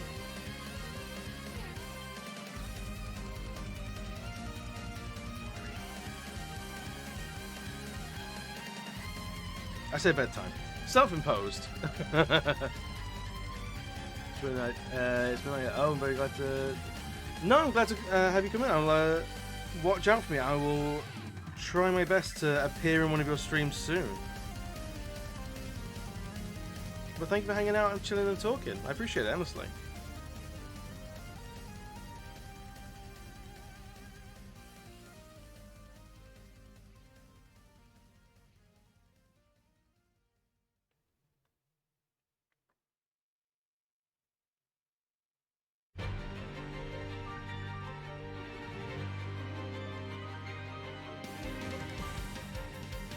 Right, fingy drips. I think that's the last thing. And then we'll find someone to inflict ourselves on.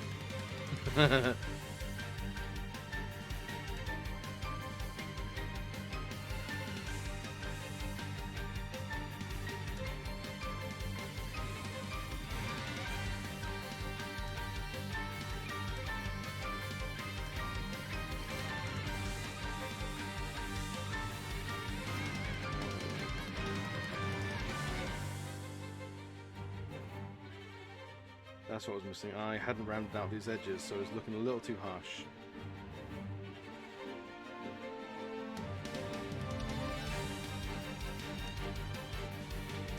Little drips. Little drip drops. Yeah, good night, Anna. It was good to meet you. Appreciate it.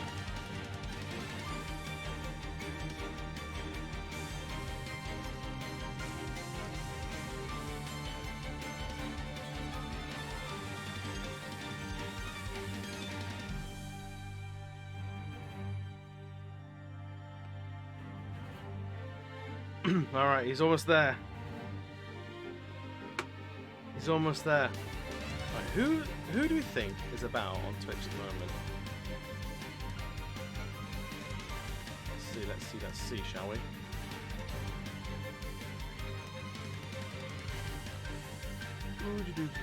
There is...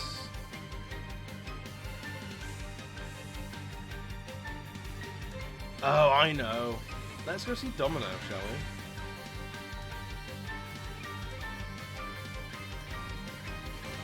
We haven't seen Domino in a while.